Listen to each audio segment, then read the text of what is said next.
ഹരി ഓം. എല്ലാ സാധകർക്കും ഒരിക്കൽ കൂടി മീ ടു മീ മെഡിറ്റേഷൻ ചാനലിൻ്റെ പുതിയൊരു അധ്യായത്തിലേക്ക് സ്വാഗതം. അറിവ് എന്നതുണ്ട്, എന്നാൽ എൻ്റെ അറിവ് എന്നതില്ല. അറിവ് വ്യക്തിപരമാവുമ്പോൾ അതിൻ്റെ ഒരു അറിവിന് ഒരു പൂർണ്ണത ഉണ്ടാകില്ല. അവിടെ നമ്മുടെ മനസ്സിൻ്റേതായിട്ടുള്ള സങ്കല്പങ്ങളും അതിൻ്റേതായിട്ടുള്ള നിഗമനങ്ങളും അറിവിൽ ചേരുകയാണ് ചെയ്യുന്നത്. അപ്പോൾ ആ അറിവിൻ്റെ പൂർണ്ണത അവിടെ ഉണ്ടാവില്ല. വ്യക്തിപരമായ അറിവിൻ്റെ പൂർണ്ണത ഉണ്ടാകില്ല. അതായത് അറിയൽ ഒരു പ്രതികരണമാകുമ്പോൾ അറിവ് വ്യക്തിപരമാകും. അറിവിൻ്റെ പൂർണ്ണതയിൽ അറിവ് മാത്രമേ അവിടെ ഉണ്ടാവുകയുള്ളൂ, വ്യക്തി അവിടെ പ്രസക്തമല്ലാതാവുകയും ചെയ്യുക. അവധൂതജി രചിച്ച ശൂന്യമായ വാക്കുകൾ എന്ന ഈ ഒരു രചനയെ മനനം ചെയ്തുകൊണ്ട് നമുക്ക് ഇന്നത്തെ സത്സംഗത്തിലേക്ക് കടക്കാം. ഇന്ന് നമ്മൾ കാര്യവട്ടത്തെ ലയത്തിലാണ്. ലയത്തിൽ നമ്മൾ എത്തിപ്പെടാനുള്ള കാരണം നമുക്കെല്ലാവർക്കും സുപരിചിതനായിട്ടുള്ള ഒട്ടേറെ ശിഷ്യസമ്പത്തുള്ള പ്രൊഫസർ വി ജോർജ് മാത്യു സാറിനെ കൂടുതൽ അറിയാൻ വേണ്ടിയിട്ടാണ്. നമുക്കെല്ലാവർക്കും അദ്ദേഹത്തെ യൂട്യൂബിലൂടെയും അല്ലാതെയും വ്യക്തിപരമായിട്ടും പലർക്കും അറിയാവുന്നതായിരിക്കും. വർഷങ്ങളായിട്ട് പാരാസൈക്കോളജിസ്റ്റ് എന്ന പേരിലും കേരള യൂണിവേഴ്സിറ്റിയുടെ സൈക്കോളജി വിഭാഗത്തിൻ്റെ ഹെഡായിട്ടും അദ്ദേഹം പ്രവർത്തിച്ചിട്ടുണ്ട്. അദ്ദേഹത്തിൻ്റെ അറിവുകൾ, അദ്ദേഹത്തിൻ്റെ അനുഭവങ്ങൾ നമ്മൾ ഒട്ടേറെ പേർ യൂട്യൂബിലൂടെയും അദ്ദേഹത്തിൻ്റെ ഇൻ്റർവ്യൂസിലൂടെയും എല്ലാം നമ്മൾ കേട്ടിട്ടുണ്ട്. എന്നാലും നമുക്ക് അദ്ദേഹത്തെ കുറച്ചും കൂടി ആഴത്തിൽ മനസ്സിലാക്കാനുള്ള ഒരു അവസരമാണ് നമുക്കിന്ന് ലഭിച്ചിരിക്കുന്നത്. നമുക്ക് അദ്ദേഹത്തെ സ്നേഹപൂർവ്വം ബഹുമാനപൂർവ്വം നമ്മുടെ സത്സംഗത്തിലേക്ക് സ്വാഗതം ചെയ്യാം. നമസ്തേ. അങ്ങയുടെ ബാല്യത്തെക്കുറിച്ചും അങ്ങയുടെ ഒരു പഠനകാലത്തെക്കുറിച്ചൊക്കെ കൂടുതൽ അറിയാൻ താല്പര്യമുണ്ട്.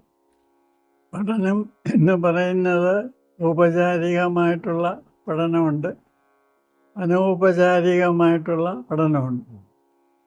ഇപ്പം ഇപ്പോഴത്തെ നമ്മുടെ വിഷയത്തിൽ എനിക്ക് അനൗപചാരികമായ പഠനത്തിനാണ് കൂടുതൽ പ്രാധാന്യമുള്ളതായിട്ട് തോന്നുന്നത്.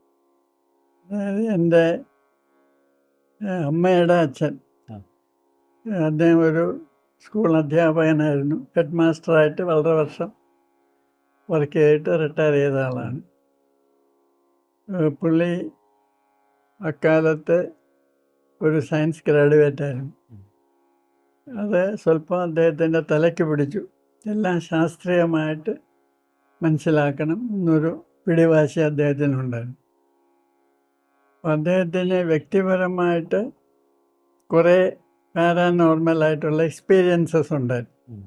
ഈ ഭാവി മുൻകൂട്ടി കാണുക, അങ്ങനെ തുടങ്ങി കുറേ എക്സ്പീരിയൻസസ്. പിന്നെ അദ്ദേഹത്തിന് ഈ പക്ഷിമൃഗാദികളുമായിട്ട് വളരെ അടുത്ത ബന്ധമുണ്ടായിരുന്നു. ഈ വൈൽഡ് ആനിമൽസ്, അതായത് മനുഷ്യരുമായിട്ട് സാധാരണഗതിയിൽ ഇടപെടാത്ത പക്ഷിമൃഗാദികൾ പോലും പുള്ളിയുമായിട്ട് വളരെ അടുത്ത് ഇടപെടുമായിരുന്നു. ഇതെല്ലാം എങ്ങനെ സംഭവിക്കുന്നു എന്ന് അദ്ദേഹത്തിന് തന്നെ ഒരു സംശയമുണ്ട്. പക്ഷെ ഇതെല്ലാം ശാസ്ത്രീയമായിട്ട് പഠിക്കണം, മനസ്സിലാക്കണം, അദ്ദേഹത്തിനൊരു നിർബന്ധം. അദ്ദേഹത്തിന് പള്ളിയുമായിട്ട് വലിയ ബന്ധമൊന്നുമില്ല.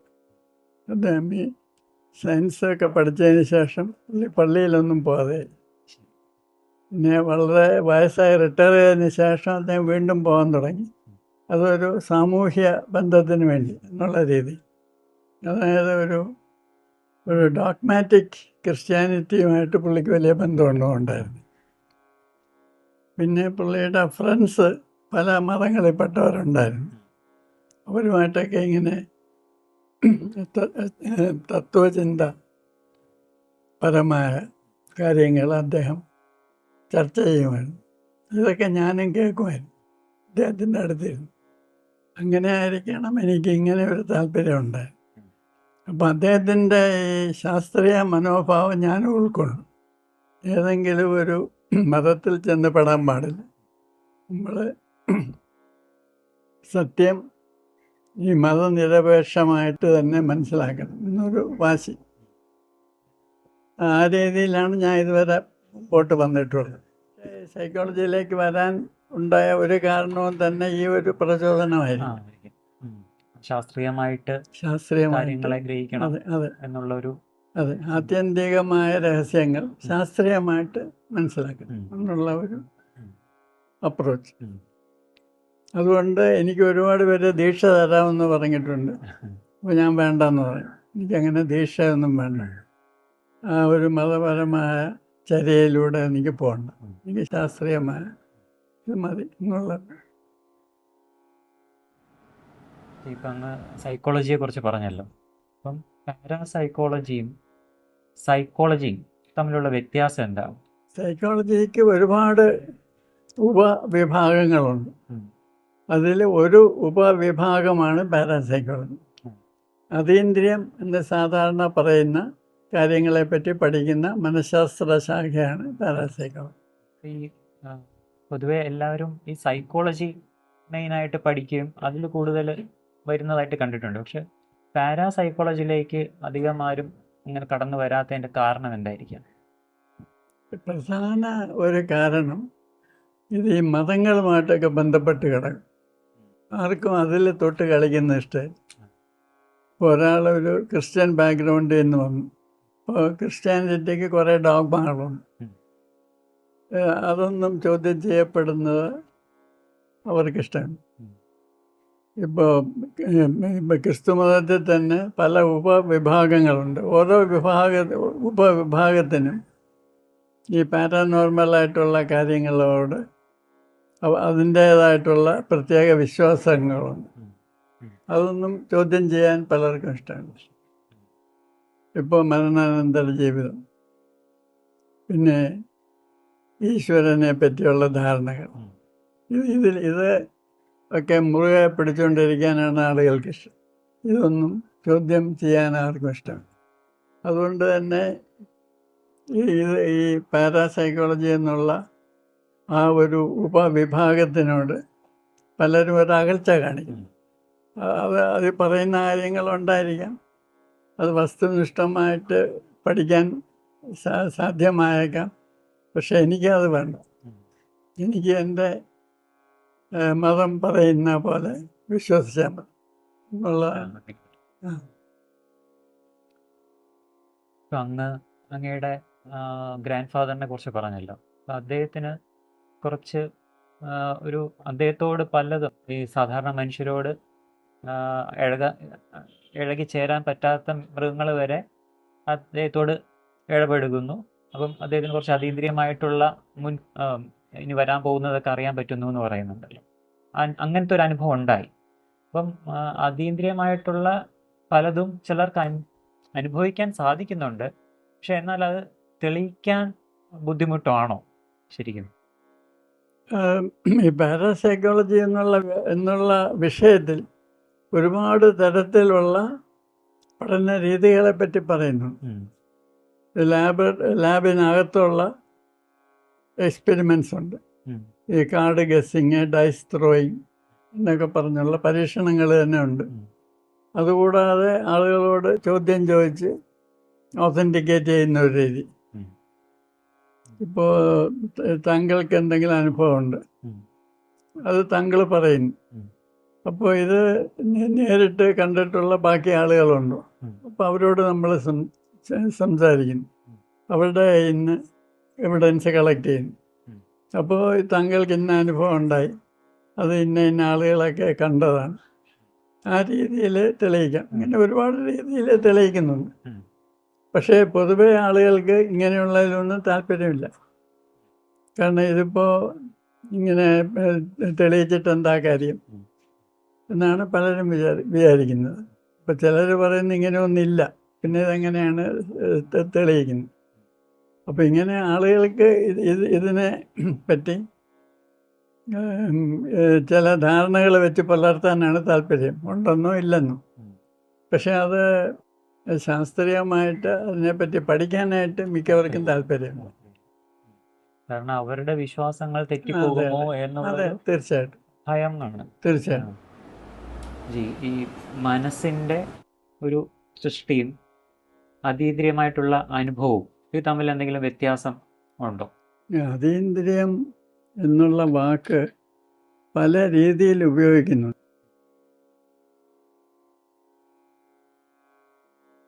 അതീന്ദ്രിയമായ രീതിയിൽ സാധാരണമായ അനുഭവങ്ങളുണ്ടാകും. ഇപ്പോൾ ഉദാഹരണമായിട്ട് ഇന്ന് രാവിലെ ഞാനൊരു സ്വപ്നം കണ്ടെന്ന് വിചാരിക്കും. ആ സ്വപ്നത്തിൽ താങ്കളെ കണ്ടു എന്ന് വിചാരിക്കുക. അങ്ങനെ കണ്ടില്ല, ഞാൻ ഉദാഹരണം പറയുകയാണ്.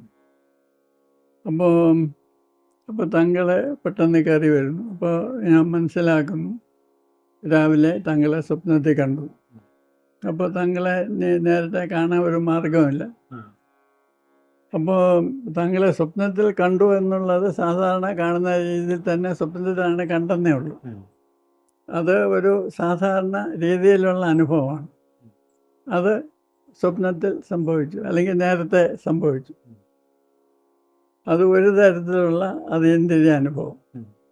പിന്നെ വേറെ അതീന്ദ്രിയ അനുഭവം എന്ന് പറയുന്നത് നമ്മൾ സാധാരണ രീതിയിലുള്ള എക്സ്പീരിയൻസ് ഒന്നുമല്ല, വളരെ അൺയൂഷ്വലായിട്ടുള്ള രീതിയിലുള്ള അനുഭവങ്ങൾ. അതിന് ഇൻഡ്യൂഷനാകാം, സാധാരണ രീതിയിലുള്ള കാഴ്ചയോ സ്പർശമോ ഒന്നും ആകണമെന്നില്ല. അങ്ങനെ അതീന്ദ്രിയം എന്നുള്ള വാക്ക് പല രീതിയിൽ ഉപയോഗിക്കാറുണ്ട്. ഈ ഇൻറ്റ്യൂഷൻ ബേസിക്കലി ഒരു മനസ്സിൻ്റെ ഒരു പ്രവർത്തനത്തിൻ്റെ ഫലമായിട്ടാണോ ശരിക്കും വരുന്നത്? അതെ, മനസ്സെന്നുള്ള വാക്ക് തന്നെ എങ്ങനെ ഉപയോഗിക്കുന്നു എന്നുള്ളത് പോലെ ഇരിക്കും. നമ്മുടെ അനുഭവങ്ങളെല്ലാം മനസ്സിൻ്റെ ആണെന്ന് വേണമെങ്കിൽ പറയാം. അല്ലെങ്കിൽ മനസ്സിൻ്റെ അനുഭവങ്ങൾ വേറെ, മനസ്സിന് അതീതമായ അനുഭവം വേറെ, അങ്ങനെ വേണമെങ്കിൽ പറയാം. അത് പല രീതിയിൽ നമ്മൾ മനസ്സെന്നുള്ള വാക്ക് എങ്ങനെ ഉപയോഗിക്കുന്നു എന്നുള്ളത് പോലെ. പൊതുവേ ഈ എല്ലാവർക്കും അറിയാൻ ആകാംക്ഷയുള്ളത് മരണാനന്തര ജീവിതം ഉണ്ടോ ഇല്ലയോ, അതിനെക്കുറിച്ചൊക്കെ കുറേ ചർച്ചകളൊക്കെ നടക്കുന്നുണ്ട്. അങ്ങയുടെ കാഴ്ചപ്പാടിൽ ഈ ഒരു വിഷയത്തെക്കുറിച്ച് എന്താണ് അഭിപ്രായം? പാരാസൈക്കോളജിയിൽ ഇന്ന് പൊതുവെ ആളുകൾ പറയുന്ന ഒരു സിദ്ധാന്തം, ഈ മരണശേഷം ഉള്ള അനുഭവങ്ങൾ എല്ലാവർക്കും ഒരുപോലെ ആകണമെന്നില്ല. ചിലർക്ക് ബോധപൂർവം തന്നെ ശരീരം വെടിയാനുള്ള കപ്പാസിറ്റി ഉണ്ടായിരിക്കും, ചിലർക്ക് മരണശേഷം ശൂന്യതയായിരിക്കും. അത് വളരെ വിഭിന്നമായിരിക്കും.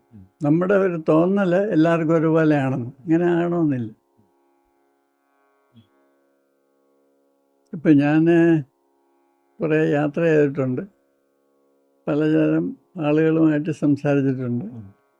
എന്നെ ഏറ്റവും കൂടുതൽ ഇമ്പ്രസ് ചെയ്തിട്ടുള്ള ഒരു ഗ്രൂപ്പുകാരാണ് ഈ ടിബറ്റൻസ്. അവർക്ക് ഒരുപാട് അതീന്ദ്രിയ അനുഭവങ്ങളുണ്ട്. അത് അവരുടെ ഇടയ്ക്ക് നമ്മൾ ജീവിക്കുമ്പോൾ തന്നെ നമുക്കത് മനസ്സിലാവും. അത് കൊച്ചു കുട്ടികൾക്ക് വരെ വളരെ ഒരു സൈക്കിക് സെൻസ് ഉള്ളതായിട്ട് നമുക്ക് മനസ്സിലാവും. അപ്പോൾ അവർ തന്നെ പറയുന്നത് അവരുടെ ലാമാമാർക്ക് വളരെയധികം കഴിവുകളുണ്ട്. അവർക്ക് ഇഷ്ടപ്പെടുമ്പോൾ മരിക്കാൻ കഴിയും, അവർക്ക് നേരത്തെ പറയാൻ കഴിയും ഞാൻ ഇന്ന സ്ഥലത്ത് പുനർജനിക്കും. അങ്ങനെയുള്ള കഴിവുകൾ ഉള്ള ലാമാമാർ ഇപ്പോഴും ഉണ്ടെന്നാണ് അവർ അവകാശപ്പെടുന്നത്. പക്ഷേ സാധാരണ മനുഷ്യർക്ക് ഇതൊന്നും വേണമെന്നില്ല. സാധാരണ ടിബറ്റൻസ് നമ്മളെപ്പോലെ സാധാരണ മനുഷ്യരായിട്ട് ഇങ്ങനെ ജീവിച്ചു പോകുന്നു. അവർക്കിങ്ങനെയുള്ള അതീന്ദ്രിയ അനുഭവങ്ങളൊന്നും ഉണ്ടാകണമെന്ന്.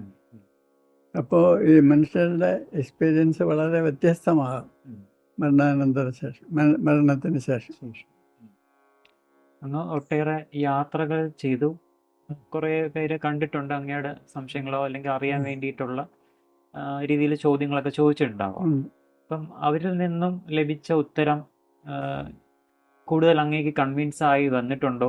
അല്ല അങ്ങനത്തെ എന്തെങ്കിലുമൊക്കെ ഒരു എക്സ്പീരിയൻസ് അങ്ങേക്ക് ഷെയർ ചെയ്യാൻ പറ്റും? എനിക്ക് ആദ്യം തന്നെ പറയാനുള്ളത്, ഈ ആളുകൾക്കെല്ലാം ഒരു തെറ്റിദ്ധാരണ ഉള്ളത് ഈ ആത്മീയത അല്ലെങ്കിൽ അതീന്ദ്രിയ അനുഭവങ്ങൾ, ഇതൊക്കെ ഏതെങ്കിലും ഒരു മതത്തിൽപ്പെട്ട ആളുകൾക്കോ അല്ലെങ്കിൽ ഏതെങ്കിലും ഒരു എക്സ്റ്റേണലായിട്ട് ചില റോള് ഇരിക്കുന്നവർക്കും ഒക്കെയാണ് കൂടുതലുള്ളത്. അങ്ങനെയല്ല, എനിക്ക് മനസ്സിലായത് അങ്ങനെയാണ്. ഞാൻ 2 വർഷത്തോളം ഹിമാലയത്തിൽ സ്പെൻഡ് ചെയ്തിട്ടുണ്ട്. അപ്പോൾ അവിടെ ഒരുപാട് തരത്തിലുള്ള സ്വാമിമാരുണ്ട്. ഇപ്പം എല്ലാവരും അഘോരികളെ പറ്റി പറയും. ഇതുകൂടാതെ ദശനാമികളുണ്ട്, ഈ ബ്രാഹ്മിൻസിൻ്റെ ദശനാമി സമ്പ്രദായങ്ങൾ. അപ്പോൾ എല്ലാവരും ഇപ്പോൾ ഇന്ത്യയിലുള്ള ആത്മീയ അനുഭവം എന്ന് പറയുമ്പോൾ ഇവരെയൊക്കെയാണ് വിചാരിക്കുന്നത്. പക്ഷേ യഥാർത്ഥത്തിൽ അങ്ങനെയല്ല. ഞാൻ 2 വർഷം ഹിമാലയത്തിലുണ്ടായിരുന്നു. കണക്കില്ലാതെ ആശ്രമങ്ങളിൽ കയറി ഇറങ്ങിയിട്ടുണ്ട്. അത് ബുദ്ധ മതക്കാരുടെ ആശ്രമത്തിൽ പോയിട്ടുണ്ട്, ഈ ബ്രാഹ്മണ ആശ്രമങ്ങളിൽ പോയിട്ടുണ്ട്, അല്ലാത്ത ഗ്രൂപ്പുകളിൽ പോയിട്ടുണ്ട്. പക്ഷേ ഞാൻ യഥാർത്ഥത്തിലുള്ള ആത്മീയതയും യഥാർത്ഥത്തിലുള്ള അതിൻ്റെ അനുഭവങ്ങളും കണ്ടിട്ടുള്ളത് ഹിമാലയത്തിലുള്ള സാധാരണ മനുഷ്യരിലാണ്. അവർ പ്രത്യേകിച്ച് ഏതെങ്കിലും ഒരു അഖാഡയിൽ മെമ്പേഴ്സൊന്നും ആകണമെന്നില്ല. ഹിമാലയത്തിനൊരു പ്രത്യേകതയുണ്ട്. ഒരു ആത്മീയ ബാക്ക്ഗ്രൗണ്ട് ഹിമാലയൻ തരുന്നുണ്ട്. പക്ഷേ ഈ അഘോരികളൊക്കെ കൂടുതലും തെറ്റായിട്ടുള്ള ട്രാക്കിലാണെന്നാണ് എനിക്ക് തോന്നിയത്. അപ്പോൾ ഇതിൽ ഈ മതപരമായിട്ടുള്ള പരിവേഷത്തിന് ഇതിന് വലിയ റോളൊന്നുമില്ല. ഇതന്നെയല്ല, ഈ ആത്മീയത അല്ലെങ്കിൽ അതീന്ദ്രിയത ഇതൊക്കെ നേരിട്ട് ശ്രമിച്ചാൽ കിട്ടുന്ന ഒന്നാണെന്ന് എനിക്ക് തോന്നുന്നു. നമ്മൾ നേരിട്ട് ശ്രമിക്കും തോറും നമ്മൾ അതിൽ നിന്ന് അകന്നു പോവുകയാണ്. സ്വാഭാവികമായിട്ടും വരേണ്ട ഒരു അതെ, നമ്മൾ ഇതൊന്നും വേണ്ടാന്ന് വിചാരിക്കുമ്പോഴാണ് നമുക്കിത് വരുന്നത്. അപ്പം ഇത് വേണമെന്നും പറഞ്ഞു പോയാൽ നമ്മൾ അതിൽ നിന്ന് അകന്നു പോയിക്കൊണ്ടിരിക്കുകയാണ് എന്നാണ് എനിക്ക് തോന്നുന്നത്. അവിടെ എനിക്ക് നേടണം, എനിക്ക് അറിയണം എന്നുള്ള എന്നുള്ളൊരു കിട്ടുമ്പോൾ ഒരു സ്വാർത്ഥ ചിന്തയും വരും. നമ്മളെ ഭയമാണ് നമ്മളെ ഓടിച്ചത്. അഭിപ്രായത്തില് ആത്മാവ് എന്ന് പറയുന്നത് എന്താണ്?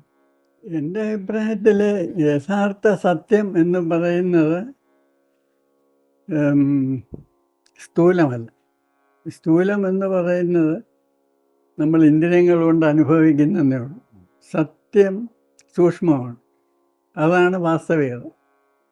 അത് ബുദ്ധൻ ശൂന്യത എന്ന് പറഞ്ഞു. ശൂന്യത എന്ന് വെച്ചാൽ ഒന്നും ഇല്ലാത്തതെന്ന് ഒരു തെറ്റിദ്ധാരണയുണ്ട്. അങ്ങനെയല്ല, സ്ഥൂലമല്ല എന്ന് വിചാരിച്ചാൽ മതി, അതാണ് വാസ്തവികത. അപ്പം നമ്മൾ എപ്പോഴും മനസ്സുകൊണ്ട് എല്ലാം മനസ്സിലാക്കാൻ ശ്രമിക്കുന്നു, അവിടെയാണ് കുഴപ്പം വരുന്നത്.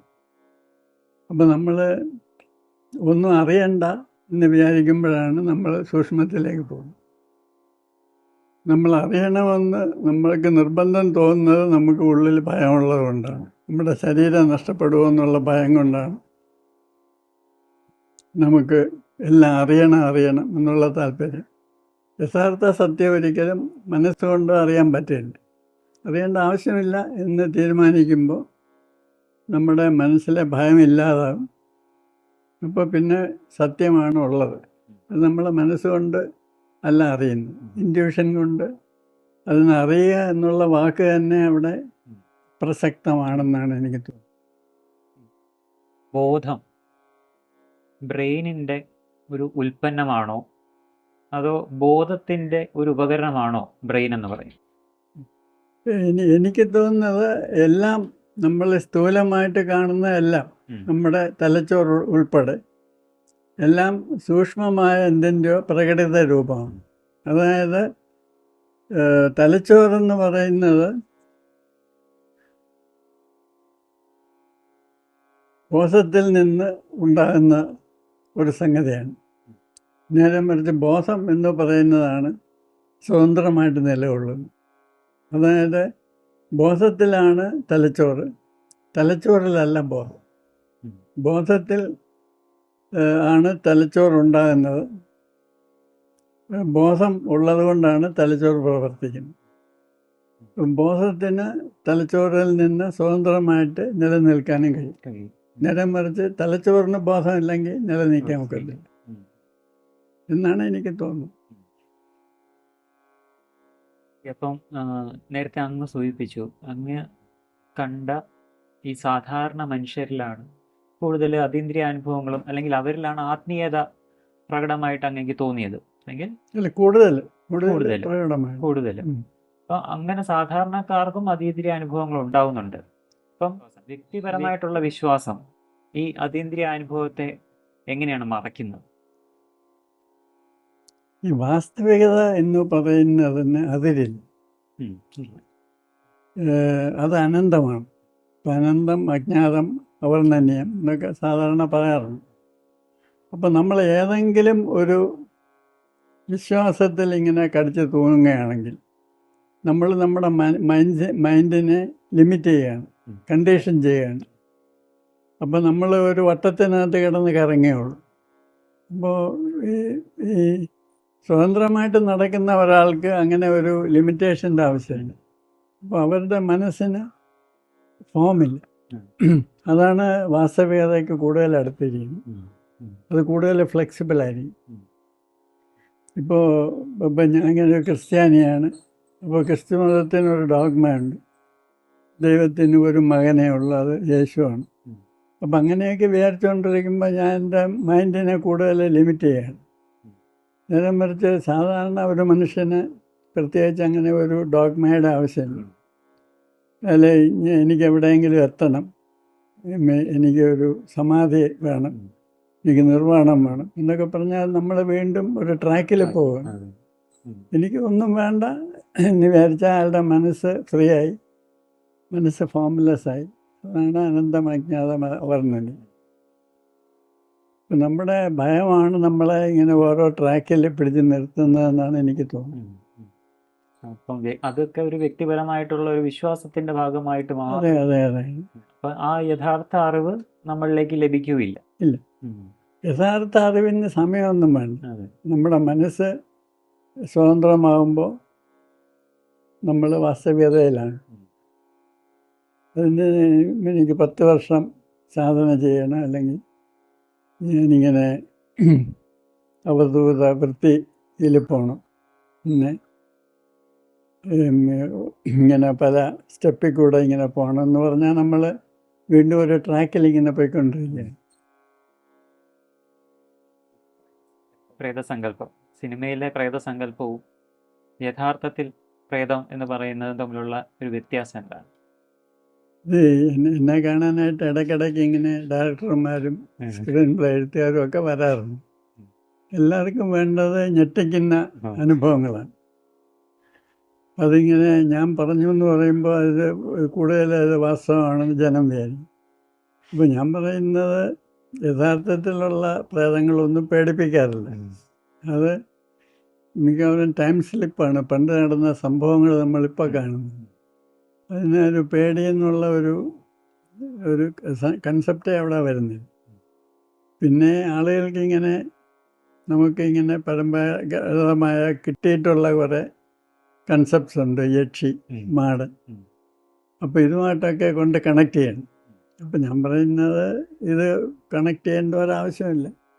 ഇപ്പം യക്ഷി എന്നുള്ളത് ഒറിജിനലായിട്ട് ഒരു ജൈന സങ്കല്പമാണ്. യക്ഷി അമ്പലങ്ങൾ പണ്ട് ഇവിടെയൊക്കെ ഉണ്ടായിരുന്നു കേരളത്തിൽ. അത് ദുർദേവത ആയിരുന്നില്ല. അപ്പം ഇത് ഇപ്പോൾ ഭയപ്പെടുത്തുന്ന ഒരു ഭീകര സ്ത്രീ രൂപമായിട്ട് ഈ വെള്ള സാരിയൊക്കെ കൊടുത്ത് ആ രീതിയിലുള്ള അനുഭവങ്ങളാണ് ആളുകൾക്ക് വേണ്ടത്. അപ്പം യഥാർത്ഥത്തിലുള്ള അനുഭവങ്ങൾ ആ രീതിയിലുള്ളതല്ല. ഇത് പറയുമ്പോൾ ആളുകൾക്ക് ഇഷ്ടമില്ല. അവർ രക്തം കുടിക്കുന്ന യക്ഷിയാണ് അവർക്ക് വേണ്ടത്. മനുഷ്യൻ്റെ ഒരു ബേസിക് ഒരു വികാരം ഭയം ആണ്. അതാണ് എപ്പോഴും അധികരിച്ച് നിൽക്കുന്നത്. ശരീരം നഷ്ടപ്പെടുമോ, മരണപ്പെടുമോ, എനിക്ക് എന്തെങ്കിലും അപകടം സംഭവിക്കുമോ, ഈ ഒരു ഭയം എന്നുള്ളത് മനുഷ്യൻ്റെ ഒരു കൂടെ സഞ്ചരിക്കുന്ന ഒരിതാണ്. അപ്പം അതിനെ അതിജീവിക്കാൻ അല്ലെങ്കിൽ വേണ്ടിയിട്ടാണ് ആൾക്കാരിൽ ഈ വിശ്വാസത്തെ കൂട്ടുപിടിക്കുന്നത്. എന്നേക്കാൾ ഉയരത്തിലുള്ള ഒരാൾ എന്നെ രക്ഷിക്കാനുണ്ട്, എന്നെ രക്ഷിച്ചോളും എന്നെല്ലാം ഉള്ള ഒരു വിശ്വാസത്തിലാണ് ആ ഭയത്തെ മറികടക്കാൻ ശ്രമിക്കുന്നത്. അല്ലാതൊരു ഓപ്ഷൻ ഉണ്ടോ ഭയത്തെ മറികടക്കാൻ? ഇതിൻ്റെ നേരെ വിപരീതം തന്നെയാണ് ആ ഓപ്ഷൻ. അതായത് നമ്മളുടെ വിശ്വാസങ്ങൾ മാത്രമല്ല, ആചാരങ്ങളും അനുഷ്ഠാനങ്ങളും നമ്മളുടെ ദൈനംദിന പ്രവർത്തനങ്ങളും എല്ലാം ഈ ഭയത്തെ നേരിടാൻ വേണ്ടി തന്നെയുള്ളതാണ്. ഇപ്പോൾ നമ്മൾ പോയി ഒരു സന്യാസാശ്രമത്തിൽ മെമ്പറാകും, നമുക്ക് 3-4 നേരം ശാപ്പാട് കിട്ടിക്കോളും. പിന്നെ നമ്മളിങ്ങനെ സ്വാമിയുടെ അനുഗ്രഹം കൊണ്ട് നമ്മളിങ്ങനെ ആത്മീയമായിട്ട് പുരോഗമിക്കും. അപ്പോൾ നമ്മളുടെ ഭൗതികവും ആത്മീയവുമായ എല്ലാം അവിടെ കൊണ്ട് നിറവേറ്റും. അപ്പോൾ ഇത് നമ്മുടെ ഭയം നമ്മുടെ ശരീരം നിലനിർത്താനുള്ള ആവശ്യം കൊണ്ട് തന്നെയാണ് നമ്മൾ ഇങ്ങനെയൊക്കെ ചെയ്യുന്നത്. അപ്പോൾ നമുക്ക് ഇതിൻ്റെ ഒന്നും ആവശ്യമില്ല, നമ്മൾ മരിക്കാൻ റെഡിയാണ് എങ്കിൽ പിന്നെ ഇതിൻ്റെ ഒന്നും ആവശ്യമില്ല. അപ്പം നമ്മൾ ഇങ്ങനെയുള്ള ഒന്നിലും ചേരാതിരിക്കുക. എൻ്റെ ഗ്രാൻഡ് ഫാദർ സാറിന് സന്ധ്യാസമയത്താണ് ഇങ്ങനെയുള്ള കാര്യങ്ങളൊക്കെ ഡിസ്കസ് ചെയ്യുന്നത്. ഈ സന്ധ്യയാകുമ്പോൾ കോഴിക്കൂടി പോയി കയറും. ഈ മേൻ വിട്ടിരിക്കുന്ന പശുക്കൾ തൊഴുത്തിൽ പോയി കയറും. ഇങ്ങനെയാണ് മനുഷ്യരെല്ലാം ചെയ്യുന്നത്. ചിലർ ക്രിസ്തു മതത്തിൽ പോയി ചേരും, പള്ളിയിൽ ഞായറാഴ്ച തോറും പോവും.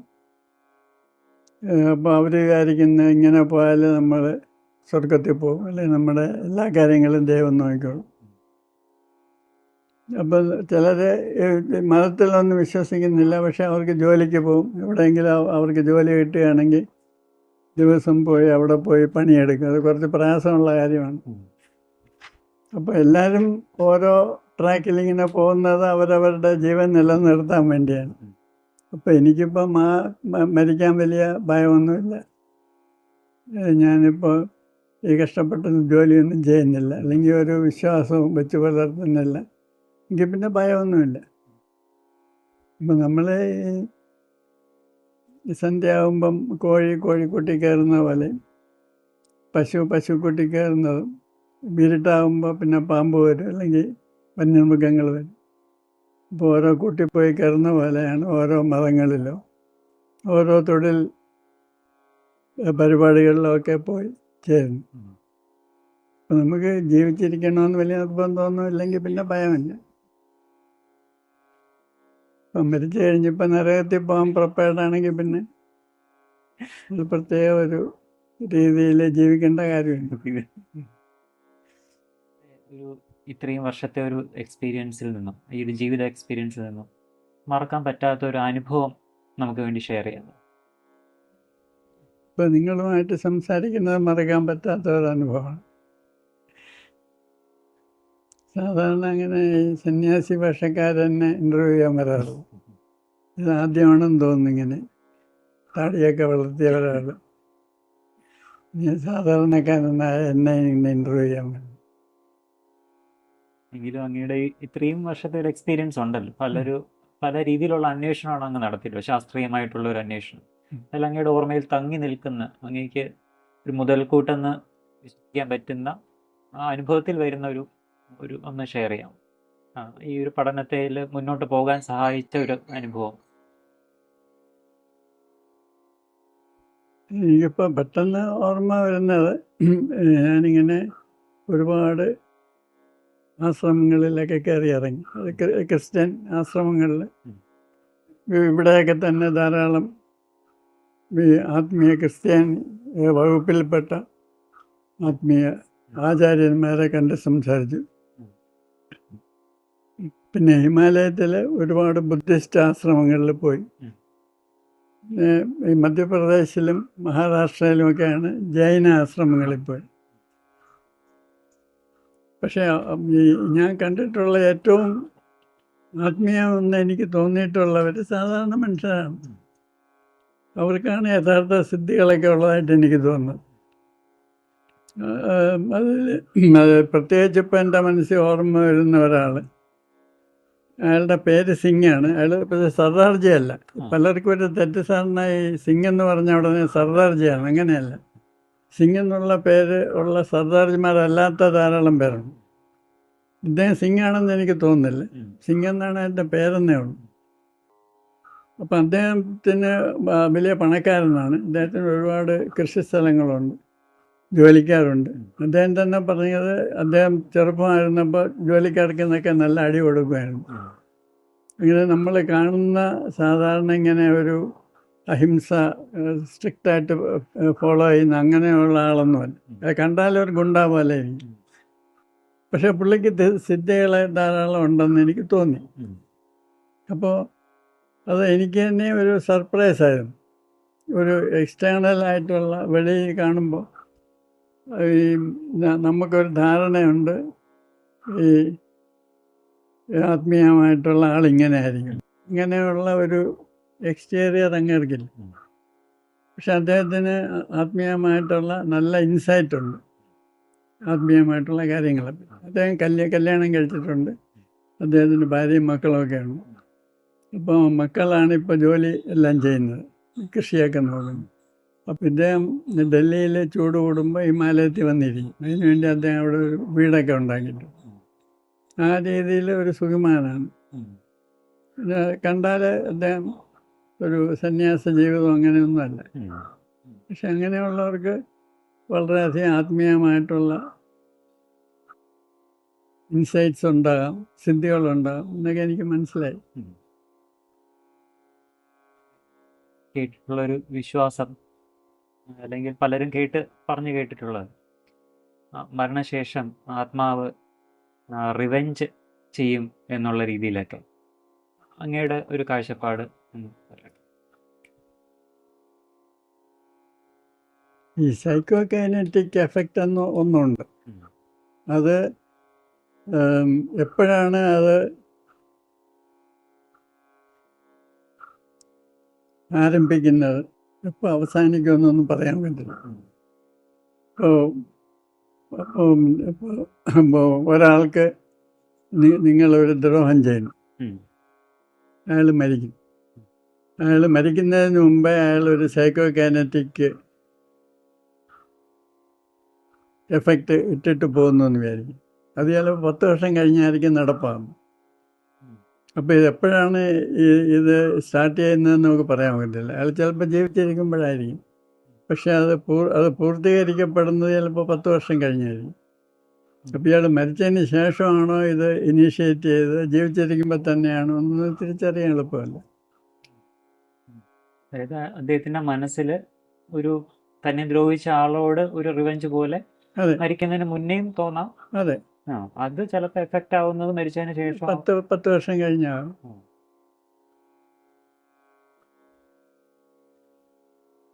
ഞാൻ ഇന്നലെ കോട്ടയത്ത് പോയിരുന്നു. അപ്പോൾ ഒരു കഥ കേട്ടത്, ഈ ഒരു ആൾ വളരെ റിച്ചായിരുന്നു, ഭയങ്കര പണക്കാരനായിരുന്നു. പക്ഷേ ഇപ്പം അയാളുടെ അനന്തര തലമുറകൾ, അയാളുടെ കൊച്ചുമക്കളായിരിക്കും ഇപ്പം തെണ്ടിക്കൊണ്ടിരിക്കുക. വളരെ മോശപ്പെട്ട രീതിയിലാണ് അവിടെ സ്വത്ത് മുഴുവൻ പോയി. അപ്പോൾ ഇതിനെപ്പറ്റി ഇപ്പം ഞങ്ങളുടെ ഒരു നെയ്ബർ തന്നെയാണ്, നമ്മളുടെ വീടിന് ഒരു 4-5 കിലോമീറ്റർ അപ്പുറത്തുള്ള ആ ഗ്രാമത്തിലെ ഏറ്റവും വലിയ റിച്ചായിട്ടുള്ള ആൾ. അപ്പോൾ ഇയാൾ ഒരുപാട് പേരെ ദ്രോഹിച്ചിട്ടാണ് ഒരുപാട് പണമൊക്കെ ഉണ്ടാക്കിയത്. വളരെ ക്രൂരനായിരുന്നു. അപ്പോൾ ഈ 2 തലമുറ കൊണ്ട് ഇദ്ദേഹത്തിൻ്റെ കൊച്ചുമക്കളൊക്കെ ഒരു വലിയ വീട് മാത്രമുണ്ട്. അവരെല്ലാം ആക്ച്വലി പിച്ചയെടുത്താണ് ജീവിക്കുന്നത്. അപ്പോൾ ഇയാൾക്ക് എതിരായിട്ട് ആരെങ്കിലുമൊക്കെ ശാപം ഇട്ടുകയാണ്. അത് പക്ഷേ 2 തലമുറ കഴിഞ്ഞപ്പോഴാണ് അത് പൂർണ്ണമായി വരുന്നത്. അതെ, അതിപ്പോൾ ആളുടെ ശാപമാണ്, അത് അവർ മരിച്ചതിന് ശേഷമാണോ ശപിച്ചത്, അതോ അവർ ജീവിച്ചിരുന്നപ്പോൾ ശപിച്ചിട്ട് മരിക്കുകയായിരുന്നു, ഇതൊന്നും നമുക്ക് തിരിച്ചറിയാൻ എളുപ്പമാണ്. ശാപം എന്ന് ഉദ്ദേശിക്കുന്നത് ഒരു സൈക്കോ കൈനറ്റിക് എഫക്റ്റ്. ഇത് ചിലപ്പോൾ കർമ്മഫലമായിരിക്കും, അങ്ങനെ ആയിരിക്കും. ഇതൊന്നും നമുക്ക് തിരിച്ചറിയാൻ എളുപ്പമാണ്. ശരിക്കും മരണം എന്നാൽ എന്താണ്? മരണം ക്ലിയറായിട്ട് നമ്മുടെ ശരീര നഷ്ടം തന്നെയാണ്. ശരീരം നശിക്കുന്നതാണ് മരണം. പിന്നെ ഈ മരണശേഷം എന്തെങ്കിലും തുടർന്ന് നിലനിൽക്കുന്നുണ്ടോ എന്നുള്ളത് ഒരു ചോദ്യചിഹ്നമാണ്.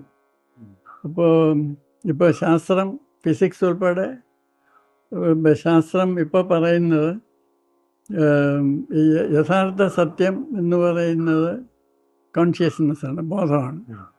ആ ബോധം ഒരു ശരീരത്തിൽ കൂടെ പ്രവർത്തിക്കുമ്പോഴാണ് ഒരു വ്യക്തിയായിട്ട് നമ്മൾ കാണുന്നത്. ഫോമാവും. അതെ, ഫോം. അപ്പോൾ ഈ ശരീരം നശിച്ചു കഴിഞ്ഞാലും ആ ബോധം അവിടെ ഉണ്ട്. ശുദ്ധബോധം തന്നെയാണ് എല്ലാം. ആ ശുദ്ധബോധത്തിന് നാശം ഉണ്ടാകുന്നില്ല. അതൊരു പ്രത്യേക സ്ഥലകാല കോണ്ടെക്സ്റ്റിൽ ഒരു ശരീരത്തിൽ കൂടെ പ്രവർത്തിക്കുമ്പോൾ ഒരു വ്യക്തിയായിട്ട് കാണുന്നു. അത് ഒരാളുടെ ശരീരം നശിച്ചു കഴിഞ്ഞാൽ അത് പല ലെവലിൽ അതിന് എക്സിസ്റ്റൻസ് ഉണ്ടാകാം. ശുദ്ധബോധം ഏതായാലും ഉണ്ട്. അതല്ലാതെ ബാക്കി components, astral components, causal components, ഇതിനൊക്കെ പല ലെവലിൽ പല രീതിയിൽ എക്സ്പ്രഷൻ ഉണ്ടാകും. അത് ഒരു വ്യക്തിയായിട്ടാകണമെന്നില്ല.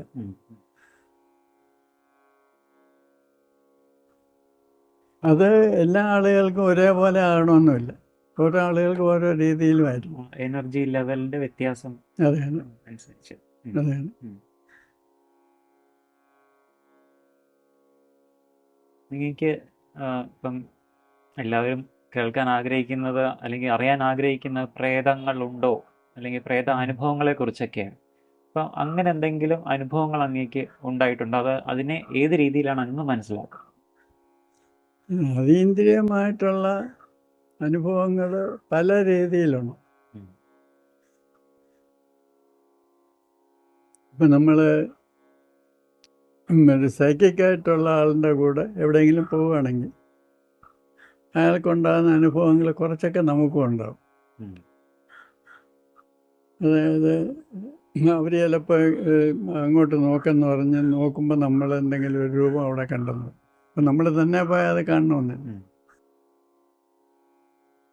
അത് പലതും ആകാം. ടൈം സ്ലിപ്പാകാം.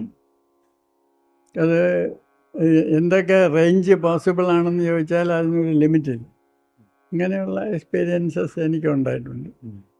പിന്നെ ചില സ്ഥലങ്ങളിൽ പോകുമ്പോൾ സാധാരണ സൈക്കിക്സ് കൂടെ ഉണ്ടെങ്കിലാണ് അത് ഉണ്ടാകുന്നത്. അല്ലാതെ എനിക്കുണ്ട്. സൈക്കിക്സിൻ്റെ കൂടെ ഒരുപാട് നടന്നുകൊണ്ടായിരിക്കണം. ഈ പ്രത്യേകിച്ച് ചരിത്രപരമായി പ്രാധാന്യമുള്ള വളരെ പഴയ ഒരു ബിൽഡിങ്, അവിടെ ചെല്ലുമ്പോൾ നമുക്ക് തന്നെ ഒരു ഫീലിംഗ് ഉണ്ടാവും. ഇവിടെ എന്തോ ഒക്കെ ഉണ്ടാവും. നമ്മൾ ആക്ച്വലായിട്ടൊന്നും കാണണമെന്നില്ല, പക്ഷെ എന്നാലും ഒരു വൈബ്രേഷൻ നമുക്ക് ഫീൽ ചെയ്യും. അപ്പോൾ അതിനൊരു സൈക്കിക് പൊട്ടൻഷ്യൽ ഉള്ള സ്ഥലമാണെന്ന് ചിലപ്പോൾ തോന്നാറുണ്ട്. അങ്ങനെ പോയ ഏതെങ്കിലും ഒരു സ്ഥലം അല്ലെങ്കിൽ ഒരു വ്യക്തിയുടെ കൂടെ പോയക്കൊണ്ട ഒരു അനുഭവം ഡീറ്റെയിൽ ആയിട്ട് പറയാൻ സാധിക്കുമോ? എന്താണ് അവിടെ സംഭവിച്ചത്? ഒരുപാടുണ്ട്. ഏതെങ്കിലും ഒന്ന് പറയാൻ സാധിക്കും? അതായത് ഞാൻ ഒറ്റയ്ക്ക് പോയ സ്ഥലങ്ങളിലുണ്ട്. പിന്നെ ഈ സൈക്കിക്സുമായിട്ട് പോയ സ്ഥലങ്ങളുണ്ട്. പിന്നെ ഇപ്പോൾ ഇന്ത്യയിലെ ഏറ്റവും most haunted place in India എന്ന് പറയുന്നത് ഭാൻഗഡ് രാജസ്ഥാനിലാണ്. അവിടെ 2 രാത്രികളിൽ നമ്മൾ പോയി. അത് ഒരു ടൗൺഷിപ്പായിരുന്നു. അതായത് ഒരു വലിയ കൊട്ടാരം ഒക്കെ ഉണ്ട്. പിന്നെ മാർക്കറ്റ് പ്ലേസ്, ഒരുപാട് വീടുകൾ, എല്ലാം അബാൻഡൻഡാണ്. ഇപ്പോൾ അവിടെ മനുഷ്യരാരുമില്ല. Archaeological department എടുത്തിരിക്കും. അപ്പോൾ അവിടെ 2 രാത്രികളിലുണ്ടായിരുന്നു. ഒരു രാത്രി മുഴുവനും വീഡിയോ ഷൂട്ടുണ്ടായിരുന്നു. പിന്നെ എൻ്റെ തലേ ദിവസം രാത്രിയിൽ ഞാൻ വെറുതെ അവിടെയൊക്കെ കറങ്ങി നടന്നു. അപ്പോൾ അവിടെ സാധാരണ രാത്രി കഴിഞ്ഞ് ആളുകളെ നിൽക്കാൻ സമ്മതിക്കത്തില്ല ആർക്കിയോളജി ഡിപ്പാർട്ട്മെൻറ്റ്. ഇവർ ഒരുപാട് കാശൊക്കെ കൊടുത്ത് സ്പെഷ്യൽ പെർമിഷൻ വാങ്ങിച്ചിട്ടാണ് കയറി. അപ്പോൾ എൻ്റെ കൂടെ ഉണ്ടായിരുന്ന ക്യാമറാമാൻ, പിന്നെ ഒരു നടിയുണ്ടായിരുന്നു. ഇവർക്കെല്ലാം കുറേ സൈക്കിക് എക്സ്പീരിയൻസൊക്കെ അവിടെ ഉണ്ട്. അപ്പോൾ അതൊക്കെ നമ്മളും അതിൻ്റെ ഭാഗമാണ്. ഇപ്പോൾ ഒരു ക്യാമറാമാൻ പ്രത്യേകിച്ച് അയാളിങ്ങനെ പല പ്രാവശ്യം രൂപങ്ങളെ കണ്ടതായിട്ട് പറയുന്നു. ഇങ്ങനെ അപ്പോൾ ഈ നമ്മൾ സൈക്കിക്കാണെങ്കിൽ ഇങ്ങനത്തെ അനുഭവങ്ങൾ നമുക്കുണ്ടല്ലോ. അങ്ങേക്ക് അങ്ങനെ എന്തെങ്കിലും തോന്നിയിട്ടുണ്ടോ, അതോ അങ്ങ് ഇതിനെ കാണുന്ന ഇത് രീതിയിലാണ്? അവിടെ ഞാനൊന്നും കണ്ടില്ല. ഉം. അതായത് ആദ്യത്തെ ദിവസം ഈ ബർഖ എന്ന് പറയുന്ന നടിയുടെ പേര്, ശരി. ബർഖ അവിടെ ചെന്ന ഉടനെ അവിടെ ഒരു അമ്പലം കണ്ടു. അപ്പോൾ അമ്പലത്തിൻ്റെ അടുത്തേക്ക് പോകണമെന്ന് പറഞ്ഞു. അപ്പോൾ അതിന് തന്നെ പോകാനൊരു മടി, ഇരുട്ടുമാണ്. അപ്പോൾ എന്നാൽ അത്രയ്ക്ക് ഇരുട്ടമായിട്ടില്ല. അപ്പോൾ എന്നെ കൂടെ കൂടിന് വിളിച്ചു. അപ്പോൾ എനിക്ക് ഇതിനൊന്നും പേടിയില്ല എന്നാണ് ഇവരുടെ തെറ്റിദ്ധാരണ. അപ്പോൾ ഞാനും കൂടെ പോയി കുറേ ദൂരം നടന്ന് അമ്പലത്തിനെ ചുറ്റി നമ്മൾ തിരിച്ചു വന്നു. നമ്മൾ തിരിച്ചു വന്നപ്പോൾ ഞങ്ങളിങ്ങനെ പോകുന്നത് കണ്ടുകൊണ്ട് കുറേ പേര് നിൽപ്പുണ്ട്. അവരെല്ലാം പറഞ്ഞു ഞങ്ങളുടെ പുറകെ ഒരു വെളുത്ത രൂപം നടക്കുന്നുണ്ടായിരുന്നു, നിങ്ങൾ കണ്ടില്ലേ? അപ്പോൾ ഞാനും കണ്ടില്ല, ബർഖായും കണ്ടില്ല. അപ്പോൾ ഇവരെല്ലാം കൂടെ കള്ളം പറയത്തില്ല, ഇത്രയും കുറേ പേര്. അവർ പറഞ്ഞു ഒരു വെളുത്ത രൂപം നിങ്ങളുടെ പുറകെ ഉണ്ടായിരുന്നു, നിങ്ങൾ പോയ വഴിയെല്ലാം നിങ്ങളുടെ പുറകെ നടക്കുന്നുണ്ടായിരുന്നു. ഒരു സീരിയസ് ആയിട്ടാണ് പറയുന്നത്. ഇടയ്ക്ക് പലപ്പോഴും ഈ ടൈം സ്ലിപ്പ് എന്ന വാക്ക് ഉപയോഗിച്ചല്ലേ, അതിനെ കുറച്ച് ഡീറ്റെയിൽ ആയിട്ട് പറഞ്ഞു തരാമോ? അതായത് ഇപ്പോൾ താങ്കൾ ഇവിടെ കിടന്ന് ഉറങ്ങുകയാണെന്ന് വിചാരിക്കും. ഈ ടൈം സ്ലിപ്പ് പലർക്കും സ്വപ്നത്തിൽ കൂടെയാണ് ഉണ്ടാകുന്നത്, ചിലർക്ക് വെറുതെ റിലാക്സ് ചെയ്താൽ മതി. ഇപ്പം താങ്കൾ ഇവിടെ ഇങ്ങനെ റിലാക്സ് ചെയ്യുമ്പോൾ പണ്ട് ഏതെങ്കിലും ഒരു കാലഘട്ടത്തിൽ ഇവിടെ നടന്ന ഒരു പ്രധാനപ്പെട്ട ഒരു സംഭവം, അത് വൈകാരികമായിട്ട് പ്രധാനപ്പെട്ട ഒരു സംഭവം നിങ്ങൾ കാണാൻ സാധ്യത കൂടുതലാണ്. വൈകാരികമായിട്ടുള്ള സംഭവങ്ങളെന്ന് പറയുമ്പോൾ പല രീതിയിലായിരിക്കാം. പണ്ട് ഈ സ്ഥലത്തിന് വലിയ ഒരു ചരിത്ര പ്രാധാന്യം ഉണ്ടായിരുന്നു. ഇവിടെ താഴെയാണ് തൃപ്പാദപുരം അമ്പലമുള്ളത്. പണ്ട് വേണാട് രാജാക്കന്മാർക്ക് കിരീടധാരണ ഇവിടെ നടക്കുമായിരുന്നു. പിന്നെ ഉണ്ണുനീലി സന്ദേശത്തിൽ അതിൽ വർണ്ണിച്ചിരിക്കുന്ന ഒരു പാത, വടക്കോട്ട് ആളുകൾ പൊയ്ക്കൊണ്ടിരുന്ന ഒരു പാത ഈ കുന്നിൻ്റെ താഴെ കൂടെയാണ്. പിന്നെ ഇവിടെ പണ്ട് ആദിവാസികൾ ഈ ബറിയലിന് ഉപയോഗിച്ചുകൊണ്ടിരുന്ന സ്ഥലമാണ് ഈ ശവം മറവ് ചെയ്യാൻ. അപ്പോൾ പഴയ ഒരു ശവമടക്കത്തിൻ്റെ സെറിമണി ചിലപ്പോൾ നിങ്ങൾ കണ്ടെന്ന് പറയാം. പിന്നെ ഇവിടെ യുദ്ധം നടന്നിട്ടുള്ളതിൻ്റെ കുറേ ലക്ഷണങ്ങളുണ്ട്. വീട്ടിൽ പിള്ളമാർ അവരുടെ ആർമറി ഇതിനടുത്തായിരുന്നു, ഇരുമ്പ് സാധനങ്ങൾ, പരിചയം വാളുമൊക്കെ ഉണ്ടായിട്ടുണ്ട്. അതിൻ്റെ അവശിഷ്ടങ്ങൾ ഇവിടെ നിന്ന് കിട്ടിയിട്ടുണ്ട്. അപ്പം അങ്ങനെ ഏതെങ്കിലും ചരിത്ര പ്രാധാന്യമുള്ള സംഭവങ്ങളൊക്കെ നിങ്ങൾ കണ്ടെന്ന് വരാം. അതായത് പണ്ട് നടന്ന വൈകാരിക പ്രാധാന്യമുള്ള ഒരു സംഭവം ഇപ്പം കാണുന്നതിനാണ് ടൈം സ്ലിപ്പ് എന്ന് പറയുന്നത്. അത് ഭാവിയിൽ നടക്കാൻ പോകുന്നത് കണ്ടെന്ന് വരാം. അത് പാസ്റ്റ് തന്നെ ആണോന്നില്ല, ഫ്യൂച്ചറിൽ നിന്നും വരാം ടൈം സ്ലിപ്പ്. അത് എല്ലാവർക്കും അങ്ങനെ സാധിക്കുമോ? അത് എന്തെങ്കിലും ഒരു വളരെ അധികം സൈക്കിക് ആയിട്ടുള്ളവർക്ക് കുറേയൊക്കെ ഇത് അവരുടെ കൺട്രോളില്ല. അവർക്ക് കുറച്ചൊക്കെ വേണമെന്ന് വിചാരിച്ചാൽ അവർക്ക് അറിയാനും ഒക്കെ സാധിക്കും, ഫോക്കസ്. അതെ. പക്ഷേ സാധാരണ ആളുകൾക്ക് ഇത് യാദൃശ്യമായിട്ട് സംഭവിക്കുന്നത്, ഒരു വേണമെന്ന് വിചാരിച്ച് നടക്കുന്നത്. സൈക്കിക് എന്ന പൊതുവേ സൈക്കിക് എന്ന് കേൾക്കുമ്പോൾ നമ്മൾ എന്തോ മാനസിക പ്രശ്നമുള്ള ആളെന്നാണ് നമ്മൾ. അല്ലാതെ സൈക്കോട്ടിക് എന്നുള്ള വാക്കുമായിട്ട് തെറ്റിദ്ധരിക്കുന്നത്. സൈക്കോട്ടിക് എന്ന് പറഞ്ഞാൽ ഗുരുതരമായിട്ടുള്ള മാനസിക പ്രശ്നമുള്ള ആളെന്നാണ്. സൈക്കിക് എന്ന് പറഞ്ഞാൽ അങ്ങനെയല്ല. സൈക്കിക് എന്ന് പറഞ്ഞാൽ ഈ സാധാരണ നമുക്ക് കിട്ടാത്ത സൂക്ഷ്മ തലത്തിലുള്ള അനുഭവങ്ങൾ ഉണ്ടാകുന്ന ആളിനെയാണ് സൈക്കിക് എന്ന് പറയുന്നത്. ഇത് സൈക്കോട്ടിക്കും സൈക്കിക്കും രണ്ടാണ്. ഈ രണ്ട് വാക്കുകൾ തമ്മിൽ ഒരു സാമ്യം ഉള്ളതുകൊണ്ട് ഇത് തമ്മിലുള്ള കൺഫ്യൂഷൻ പലർക്കും ഉണ്ട്. ഇയാൾ സൈക്കിക് ആണ് എന്നുള്ള രീതിയിൽ സൈക്കോട്ടിക് എന്നുള്ള അർത്ഥത്തിലാണ് പറയുന്നത്. അങ്ങ് നേരത്തെ മരണത്തെക്കുറിച്ച് പറഞ്ഞപ്പോൾ അങ്ങ് പറഞ്ഞല്ലോ, മരണം എന്ന് പറഞ്ഞാൽ ശരീരം നശിക്കുന്നു, പക്ഷെ എന്തോ ചില കമ്പോണൻസ് അവിടെ റിമെയിൻ ചെയ്യുന്നുണ്ട്. അപ്പോൾ ആ സോൾ അല്ലെങ്കിൽ ആ ഒരു കമ്പോണൻസ് വേറൊരു വ്യക്തിയിൽ പ്രവേശിക്കുമോ, അതോ അതിൽ വേറെന്തെങ്കിലും ഇൻഫ്ലുവൻസ് ചെലുത്താൻ സാധിക്കുന്നതാണോ അങ്ങയുടെ ഒരു അഭിപ്രായത്തിൽ? എൻ്റെ അഭിപ്രായത്തിൽ കൂടുതൽ കേസിലും ജീവിച്ചിരിക്കുന്ന ഒരു വ്യക്തിയാണ് ഇതിന് കാരണം, മരിച്ച ഒരു വ്യക്തിയല്ല. ഇപ്പോൾ കാവടി എടുക്കുന്നു. അപ്പോൾ ഒരു ഭക്തൻ വ്രതം എടുക്കുന്നു, 41 ദിവസം അയാൾ നോൺ വെജിറ്റേറിയൻ കഴിക്കാതിരിക്കുന്നു, ഈ മന്ത്രോച്ചാരണങ്ങളൊക്കെ ചെയ്യുന്ന ദിവസവും. എന്നിട്ട് അയാൾ ഇങ്ങനെ ദേവതയെ ശരീരത്തിൽ ആവാഹിക്കാൻ വേണ്ടി അയാൾ വരുന്നു. അപ്പോൾ കൊട്ടയൊക്കെ കേൾക്കുന്നു. അപ്പോൾ അയാളുടെ മനസ്സിനൊരു ഓൾട്ടറേഷൻ സംഭവിക്കുന്നു. അപ്പോൾ അയാളൊരു ഓൾട്ടേർഡ് സ്റ്റേറ്റിലേക്ക് പോകും. അപ്പോൾ അയാളുടെ ദേഹത്ത് ദൈവം കയറി എന്ന് അയാൾ സ്വയം വിശ്വസിക്കുന്നു. അയാൾ വേറൊരു രീതിയിൽ പെരുമാറും. പിന്നെ വീട്ടിലൊരു പെൺകുട്ടി ഇങ്ങനെ വീർപ്പ് മുട്ടിയിരിക്കുകയാണ്, എന്നെ വെളിയിലെങ്ങും വിടുന്നില്ല. പ്രായപൂർത്തിയായി കഴിഞ്ഞാൽ പിന്നെ വെളിയിലൊന്നും പോകാൻ അനുവാദമില്ല. അപ്പോൾ അതിനിങ്ങനെ വീർപ്പ് മുട്ടൽ സഹിക്കാതെ വരുമ്പോൾ അതിന് ഒരു ഓൾട്ടറേഷൻ സംഭവിക്കുന്നു. അപ്പോൾ ആ കുട്ടിക്ക് ഏറ്റവും വേണ്ടപ്പെട്ട ഒരു വലിയച്ഛൻ മരിച്ചുപോയി.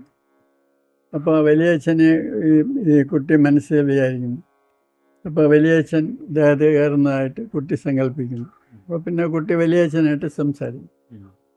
അപ്പോൾ അത് കുട്ടി വലിയച്ഛനെ മനസ്സുകൊണ്ട് ക്ഷണിക്കുന്നു. അപ്പോൾ വലിയച്ഛൻ്റെ വ്യക്തിത്വം കുട്ടിയുടെ ശരീരത്തിൽ വരികയാണ്. അത് യഥാർത്ഥത്തിൽ വലിയച്ഛൻ വരുന്നു എന്നുള്ളത് നമ്മളുടെ ഒരു വിചാരമാണ്. യഥാർത്ഥത്തിൽ ഈ കുട്ടി ബോറടിയിൽ നിന്ന് രക്ഷപ്പെടാൻ വേണ്ടി വലിയച്ഛനെ സ്വന്തം ശരീരത്തിൽ ആവാഹിക്കുകയാണ് ചെയ്യുന്നത്. മനസ്സിൻ്റെ ഒരു പ്രവൃത്തിയാണ്. ഇങ്ങനെ പല രീതിയിലുണ്ട്. ഇത്രയും നേരം സംസാരിച്ചപ്പോൾ നമുക്ക് ഒരു ഇത് മനസ്സിലായത്, അതീന്ദ്രിയ അനുഭവങ്ങൾ ഉണ്ടാവും, അത് ഒരു റിയാലിറ്റി ആണ്. അപ്പം ഈ ഒരു സാധാരണ ഒരു വ്യക്തി ഈ ഒരു അതീന്ദ്രിയ അനുഭവം അനുഭവിക്കുന്ന ഒരു വ്യക്തി, ഒരു സൈക്കിക് ആയിട്ടുള്ള ഒരു വ്യക്തി ഈ അനുഭവങ്ങൾ അനുഭവിച്ചുകൊണ്ടിരിക്കുമ്പോൾ അദ്ദേഹത്തിൻ്റെ ഒരു ഭൗതികമായിട്ടുള്ള ദൈനംദിന ജീവിതത്തെ ഈ അനുഭവങ്ങൾ ബാധിക്കാൻ സാധ്യതയുണ്ടോ? നമുക്കെല്ലാം അതീന്ദ്രിയ അനുഭവങ്ങൾ വാസ്തവത്തിൽ ഉണ്ടായിക്കൊണ്ടിരിക്കുകയാണ്, നമ്മൾ അറിയുന്നില്ലെന്ന്. ഇപ്പോൾ നമ്മളുടെ ഒരു ഫിലോസഫി ഓഫ് ലൈഫ്, അതിനകത്തെല്ലാം അതീന്ദ്രിയ ഘടകങ്ങളുണ്ടായിരുന്നു. അതനുസരിച്ചാണ് നമ്മളിങ്ങനെ പോയിക്കൊണ്ടിരിക്കുന്നത്. അത് നമ്മളെ പോസിറ്റീവായിട്ടോ നെഗറ്റീവായിട്ടോ ബാധിച്ചെന്ന് വരാം. കുറച്ചുകൂടി എക്സ്പ്ലെയിൻ ചെയ്യാമോ എങ്ങനെ ബാധിക്കാം ഒരു എക്സാമ്പിൾ? ഇപ്പോൾ ഒരാൾക്ക് ഭൂതപ്രേത പിശാചുക്കളെ ഭയങ്കര ഭയമാണെന്ന് ചെയ്യാം. അപ്പോൾ അയാൾ എവിടെ യാത്ര പോകുന്നു, ഇപ്പോൾ രാത്രിയിലേക്ക് ഇങ്ങനെ ഒറ്റയ്ക്ക് പോകേണ്ടി വരുന്നു. ഇങ്ങനെ പോകുമ്പോൾ ഒരു ചുടുകാടിൻ്റെ അടുത്തുകൂടെ അയാൾക്ക് യാദൃശ്യമായിട്ട് പോകേണ്ടി വരുന്നു. അപ്പോൾ സ്വതവേ ഇയാൾക്ക് ഇങ്ങനെയുള്ളതിനെ പേടിയാണ്. അപ്പോൾ ചുടുകാടിൻ്റെ അടുത്തൂടെ പോകുമ്പോൾ അതിനകത്ത് എന്തെങ്കിലും ഒരു സൗണ്ട് കേൾക്കുക, പേലിയായിരിക്കാം. പെട്ടെന്നൊരു ഭയപ്പാടുണ്ടായി അയാൾക്ക് താളം തെറ്റിയെന്ന്. അത് പെട്ടെന്ന് നമുക്ക് മനസ്സിലാക്കുന്ന ഒരു നെഗറ്റീവ് റിയാക്ഷൻ. നേരെ മറിച്ച് ഇങ്ങനെ ഉള്ള ഭയമൊന്നും ഇല്ലാത്ത ഒരാൾക്ക് യാദൃശ്യമായിട്ടൊരു ചുടുകാടിൻ്റെ അടുത്തൂടെ പോയതുകൊണ്ട് ഒന്നും സംഭവിക്കണം. ഇനി എന്തെങ്കിലും പാരാനോർമലായിട്ട് അവിടെ ഉണ്ടെങ്കിൽ തന്നെ ഇത് എലിയാണെന്ന് വിചാരിച്ച ആളങ്ങ് പോവുകയുള്ള കുഴപ്പമൊന്നും സംഭവിക്കില്ല. അപ്പോൾ ഇത് നമ്മുടെ വിശ്വാസം അനുസരിച്ച് നമുക്ക് ഉള്ള അനുഭവങ്ങൾ ഗുണകരമായിട്ടോ ദോഷകരമായിട്ടോ സംഭവിക്കും. അപ്പം ഈ പാരാനോർമലായിട്ട് നമുക്ക് ലഭിക്കുന്ന ഈ അനുഭവങ്ങളെയാണോ നമ്മൾ ഈശ്വരനായിട്ട് തെറ്റിദ്ധരിക്കുന്നത്? യഥാർത്ഥത്തിലുള്ള സത്യം അല്ലെങ്കിൽ ഈശ്വരൻ എന്ന് പറയുന്നത് അനുഭവമേ അല്ലെന്നാണ് എൻ്റെ വിചാരം. ഇപ്പോൾ ഒരുപാട് പേര് എന്നെ കാണാൻ വന്ന് അവർ ദൈവത്തെ കണ്ടു എന്നൊക്കെ പറയുന്നു. ഞാൻ പറഞ്ഞു, നിങ്ങൾ കണ്ടെങ്കിൽ തീർച്ചയായിട്ടും അത് ദൈവമല്ല. കാരണം ദൈവം സ്ഥൂലമല്ല, അതിന് രൂപമാണ്. പിന്നെ എനിക്കൊരു ഫ്രണ്ട് ഉണ്ടായിരുന്നു. അദ്ദേഹം ഒരു ഗുരുവായിരുന്നു. അദ്ദേഹത്തിൻ്റെ സ്വന്തമായിട്ടൊരു ക്ഷേത്രം ഉണ്ടായിരുന്നു. അദ്ദേഹം പൊതുവെ എല്ലാവരോടും പറയാറുള്ളത്, നിങ്ങൾക്ക് ദൈവത്തിനെ ഞാൻ കാണിച്ചു തരാം, ആർക്കെങ്കിലും ദൈവത്തിനെ കാണണമെന്ന് ആഗ്രഹമുണ്ട്. അപ്പോൾ പുള്ളിയെ എനിക്ക് ദൈവത്തെ കാണണമെന്ന് പറഞ്ഞാൽ പുള്ളി പറയും ഏത് ദൈവത്തെയാണ് കാണുന്നത്. ഇപ്പോൾ ശാസ്താവിനെയാണ് കാണണമെങ്കിൽ പുള്ളി ഒരു മന്ത്രം കൊടുക്കും. ശാസ്താവിൻ്റെ നിങ്ങൾ 41 ദിവസം വ്രതം എടുക്കുക, ദിവസം എത്ര പ്രാവശ്യം ഈ മന്ത്രം പറയണം, പിന്നെ വെജിറ്റേറിയനെ കഴിക്കാവുള്ളൂ. അപ്പോൾ ഏത് അമ്പലത്തിലെ ദൈവത്തിനെയാണ് കാണുന്നത്. ഇപ്പോൾ തൈക്കാട് ശാസ്താംകോവിലുള്ള ശാസ്താവിനെയാണ് കാണുന്നത്. അപ്പോൾ 41 ദിവസം പുള്ളിയെയും കൂട്ടിക്കൊണ്ട് അവിടെ പോകുമ്പോൾ, എന്നിട്ട് ദീപാരാധന സമയത്ത് പുള്ളി പറയും എന്നെ തൊട്ടുകൊണ്ട് നോക്കാൻ പറയും. അപ്പോൾ ക്ലിയറായിട്ട് ബിംബത്തിൻ്റെ അടുത്ത് നിങ്ങൾക്ക് ജീവനുള്ള ശാസ്താവിനെ കാണാം. ഇങ്ങനെ ഒരുപാട് പേർക്ക് ഇദ്ദേഹം ശാസ്താവിനെ കാണാൻ ഇങ്ങനെ ദൈവങ്ങളെ കാണിച്ചു കൊടുത്തിട്ടുണ്ടെന്ന് പറയും. ഇതൊരു സൈക്കോളജിക്കൽ ട്രീറ്റ്മെൻറ്റാണ്. നമ്മൾ ഈ 41 ദിവസം ഈ വ്രതമൊക്കെ എടുത്ത് മന്ത്രമൊക്കെ പറയുമ്പോൾ പ്രതീക്ഷ ഉണ്ടാകും. ഇയാൾ പൂർണ്ണമായിട്ട് വിശ്വസിക്കുകയാണ്. അപ്പോൾ ഇയാളുടെ ദിവ്യശക്തി കൊണ്ട് ദൈവത്തെ കണ്ടു എന്ന് അവരങ്ങ് വിശ്വസിക്കും. അത് രവിവർമ്മ വരച്ച പെയിൻറ്റിങ്ങാണ് മിക്കവാറും കാണുന്നത്. അപ്പോൾ അത് രവിവർമ്മ വരച്ചതെല്ലാം ഒരു മഹാരാഷ്ട്രീയൻ ലേഡിയെ മോഡലാക്കി വെച്ചാണ് വരച്ചത്. അപ്പോൾ മഹാരാഷ്ട്രൻ സാരിയൊക്കെ കൊടുത്ത് ആണ് സരസ്വതിയൊക്കെ കാണുന്നത്. അപ്പോൾ ദൈവത്തെ കണ്ടു എന്ന് അവരങ്ങ് സ്വയം വിശ്വസിക്കുകയാണ്. അപ്പോൾ ഇത് യഥാർത്ഥത്തിലുള്ള ഈശ്വരാനുഭവം എന്ന് പറയുന്നത് അതൊരു ഒരു ഇന്ദ്രിയങ്ങൾ വഴിയുള്ള ഒരു എക്സ്പീരിയൻസേ അല്ല. നമുക്ക് ഒന്നും വേണ്ട എന്നുള്ള ഒരു നില എന്ന് പോലും പറയാൻ വയ്യ. അതാണ് യഥാർത്ഥ ഈശ്വരാനുഭവം എന്നായിട്ട് എനിക്ക് തോന്നുന്നു. അപ്പോൾ ഇതൊക്കെ ആളുകൾക്ക് ഇങ്ങനെ ഓരോ ഭാവന അനുസരിച്ചുള്ള ഓരോ അനുഭവങ്ങളുണ്ടാകുന്നു. ഇതൊക്കെ ദൈവത്തിനെ കണ്ടതായിട്ട് അവർ സ്വയം വിചാരിച്ചുകൊണ്ട് നടക്കും. അതങ്ങനെ വിചാരിച്ചോട്ടെ, നമ്മളതല്ലെന്നൊന്നും പറയാൻ പറ്റില്ല. അവരവരുടെ വിശ്വാസം, അവരവരുടെ മനസ്സിന്റെ ഒരു ആശ്വാസത്തിന് വേണ്ടി. അതെ. ഈശ്വരൻ എന്ന സങ്കല്പത്തെ അങ്ങ് ഏത് രീതിയിലാണ് വ്യാഖ്യാനിക്കുന്നത്? യഥാർത്ഥത്തിലുള്ള സത്യം അമൂർത്തമാണ് എന്നാണ് എനിക്ക് തോന്നുന്നത്. അതൊരിക്കലും മനസ്സുകൊണ്ട് സങ്കല്പിക്കാവുന്ന ഒരു സംഗതിയല്ല. മനസ്സ് തന്നെ ഇല്ലാതാകുന്നതാണ് യഥാർത്ഥത്തിലുള്ള സത്യം. അതൊരു അനുഭവമല്ല. പിന്നെ ഇതിന് നമുക്ക് സംസാരിക്കാനും നമുക്ക് ചർച്ച ചെയ്യാനും ഒക്കെ എന്തെങ്കിലും ഒരു സങ്കല്പം ഉണ്ടായേ പറ്റും. അതിനുവേണ്ടി നമ്മൾ ഇൻവെൻ്റ് ചെയ്യുന്ന ഒരു താൽക്കാലികമായിട്ടുള്ള ഒരു സംഗതിയാണ് ഈശ്വരൻ. അതായത് ഇപ്പോൾ വളരെ ക്ലിയറായിട്ടൊരു എക്സാമ്പിള് ആൾജിബ്രയിൽ നമ്മൾക്ക് ഒരു സംഗതിക്ക് ഒരു വാല്യൂ ആണ്. അപ്പോൾ നമ്മൾ ആദ്യം എക്സ് എന്ന് സങ്കല്പിക്കും. ഇക്വേഷൻസ് ഫൈനലായിട്ട് സോൾവ് ചെയ്യുമ്പോൾ എക്സിന് വാല്യൂ. അതുപോലെയാണ് ഈശ്വരൻ. നമ്മൾ ഈശ്വരനെ അന്വേഷിക്കുക, അവസാനം നമുക്ക് ഒന്നും വേണ്ട എന്ന് ഉള്ള ഒരു അവസ്ഥ, അതാണ് ഈശ്വരൻ. അതായത് നമുക്കൊന്നും വേണ്ടെങ്കിൽ മനസ്സില്ല, അത് തന്നെയാണ് സത്യം. അത് മൂർത്തമല്ല. പക്ഷെ അതിന് ആദ്യം തുടങ്ങണമെങ്കിൽ എവിടെയെങ്കിലും ഒരു സാധനം സങ്കല്പിച്ചേ പറ്റുള്ളൂ. അതിന് നമ്മൾ ഈശ്വരന് പേര് കൊടുക്കുന്നു. എൻ്റെ അവസാനം ഈശ്വരൻ ഇല്ല, ഈശ്വരൻ്റെ ആവശ്യമില്ല എന്നുള്ള ഒരു തിരിച്ചറിവാണ് സത്യം. ആ സങ്കല്പത്തിൻ്റെ ആവശ്യമില്ല. ആ സങ്കല്പത്തിൻ്റെ ആവശ്യം. അപ്പം നമ്മളും ഇല്ല, നമ്മളുടെ മനസ്സുമില്ല, പിന്നെ സത്യം മാത്രമേ ഉള്ളൂ. അതാണ് പരമമായിട്ടുള്ള വാസ്തവികത. അത് മൂർത്തമല്ല, അത് പ്രത്യേകിച്ച് ഐഡൻറ്റിഫൈ ചെയ്യാവുന്ന ഒരു സംഗതിയല്ല. എനിക്ക് കിട്ടിയെന്നും പറയാൻ ഒക്കത്തില്ല. വ്യക്തിപരമല്ല, വ്യക്തിയല്ല, അങ്ങനെ ഒരു നമ്മുടെ മനസ്സുകൊണ്ട് സങ്കല്പിക്കാവുന്ന ഒരു കാര്യമല്ല. അതായത് നമുക്കൊന്നും ആവശ്യമില്ല, നമ്മളൊന്നുമായിട്ട് റിലേറ്റ് ചെയ്യേണ്ട, നമുക്ക് പ്രത്യേകിച്ച് ഒരു ലക്ഷ്യമില്ല, ലക്ഷ്യം കിട്ടിയെന്നും പറയേണ്ട ആവശ്യമില്ല. അതാണ് വാസ്തവികത. ഭയം ആണ് കംപ്ലീറ്റ് ആയിട്ട് ഇല്ലാതാണ്. ആ ഭയം പൂർണ്ണമായിട്ടില്ലെങ്കിൽ നമുക്ക് പ്രത്യേകിച്ച് ഒരിടത്ത് എത്തേണ്ട ആവശ്യമില്ല.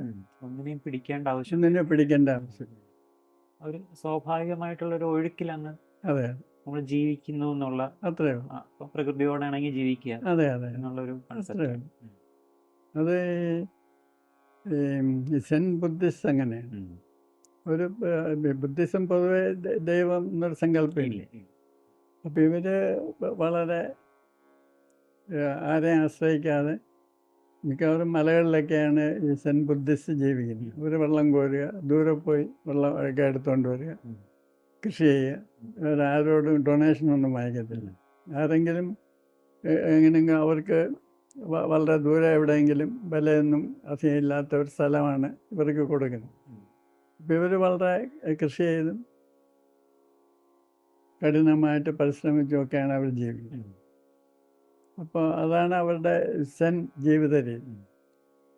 അവർ ദൈവത്തെ തിരിച്ചറിയാമെന്നോ ദൈവത്തിലെത്താമെന്നോ അങ്ങനെ ഒരു സങ്കല്പം അവർക്കില്ല. അവരുടെ ജീവിത രീതിയിൽ തന്നെയാണ് അവർ സത്യം കണ്ടത്. മൈൻഡ്ഫുള്ളായിട്ട് ജീവിക്കുക അതെ എന്നുള്ളൊരു, അതെ ഈ നിമിഷത്തിൽ ജീവിക്കുക അതെ എന്നുള്ളൊരു അതെ അതെ രീതിയാണ്. അതേ ഉള്ളൂ.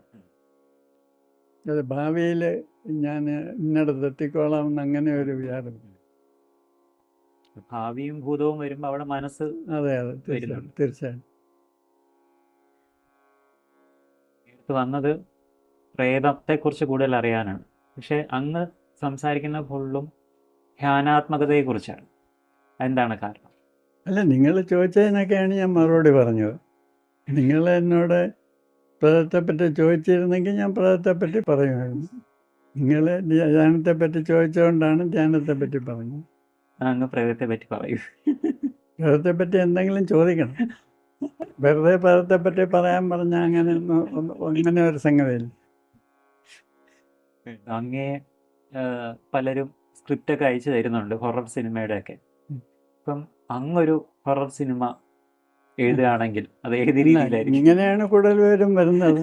ഈ ഹൊറർ സിനിമയുടെ സ്ക്രിപ്റ്റ് എഴുതി അയച്ചു തരുന്നവർ ചുരുക്കമാണ്. കൂടുതൽ പേരും വരുന്നത് ഐഡിയ വേണം, എൻ്റെ നേരിട്ടുള്ള അനുഭവങ്ങൾ പറയാൻ പറയും. ശരി ശരി ശരി. അപ്പോൾ ഞാൻ നേരെ മറിച്ച് പറയുന്നത് എൻ്റെ നേരിട്ടുള്ള അനുഭവങ്ങൾ പറഞ്ഞാൽ അത് ഒട്ടും ഹിറ്റാകത്തില്ല.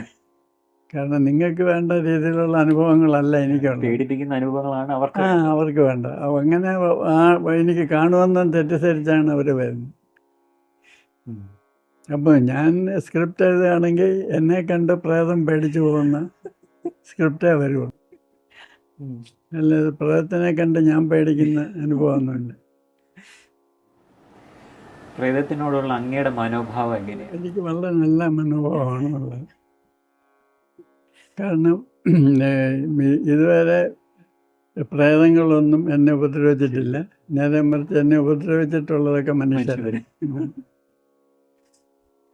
ശരിക്കും പ്രേതം എന്നുണ്ടെങ്കിൽ അത് പ്രകൃതിയോടെ ഇണങ്ങി നിൽക്കുന്ന ഒന്നായിരിക്കും. അതെ, തീർച്ചയായിട്ടും. അങ്ങല്ലാതെ ഈ വീട്ടിൽ അങ്ങയോടൊപ്പം ആരെങ്കിലും ഉണ്ടോ? എന്നോടൊപ്പം ഏറ്റവും കൂടുതലുള്ളത് ഒരു അണ്ണാൻ എന്നാണ്. അത് ഇപ്പം ഇതുവരെയായിട്ട് വന്നില്ല. സാധാരണ അണ്ണാനാണ് ഇവിടെ എൻ്റെ കൂടെ ഉള്ളത്. അത് ചിലപ്പോൾ എൻ്റെ ദേഹത്തൊക്കെ കയറും, ചിലപ്പോൾ ഈ അളമാരി കൂടെ മോളി വരെ പോവുകയാണ്.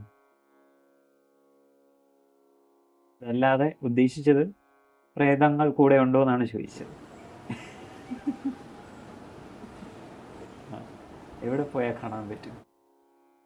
നിങ്ങൾ സൈക്കിക് ആണെങ്കിൽ എല്ലായിടത്തും കാണാൻ പറ്റും, സൈക്കിക് അല്ലെങ്കിൽ ഒരിടത്തും കാണാൻ പറ്റും. ഒരു ട്യൂണിങ് അതെ അവിടെ സംഭവിക്കുക, പ്രകൃതിയോടുള്ള ഒരു ട്യൂണിങ് സംഭവിച്ചാൽ അത് മിക്കവാറും ടൈം സ്ലിപ്പാണ് പ്രേതം എന്ന് പറയും. മനുഷ്യനായിട്ട് ജനിക്കുന്നത് എന്തോ ഒരു കർമ്മം ഉള്ളത് കൊണ്ടാണ് ജനിക്കുന്നതാണ് പൊതുവെ പറയപ്പെടുന്നത്.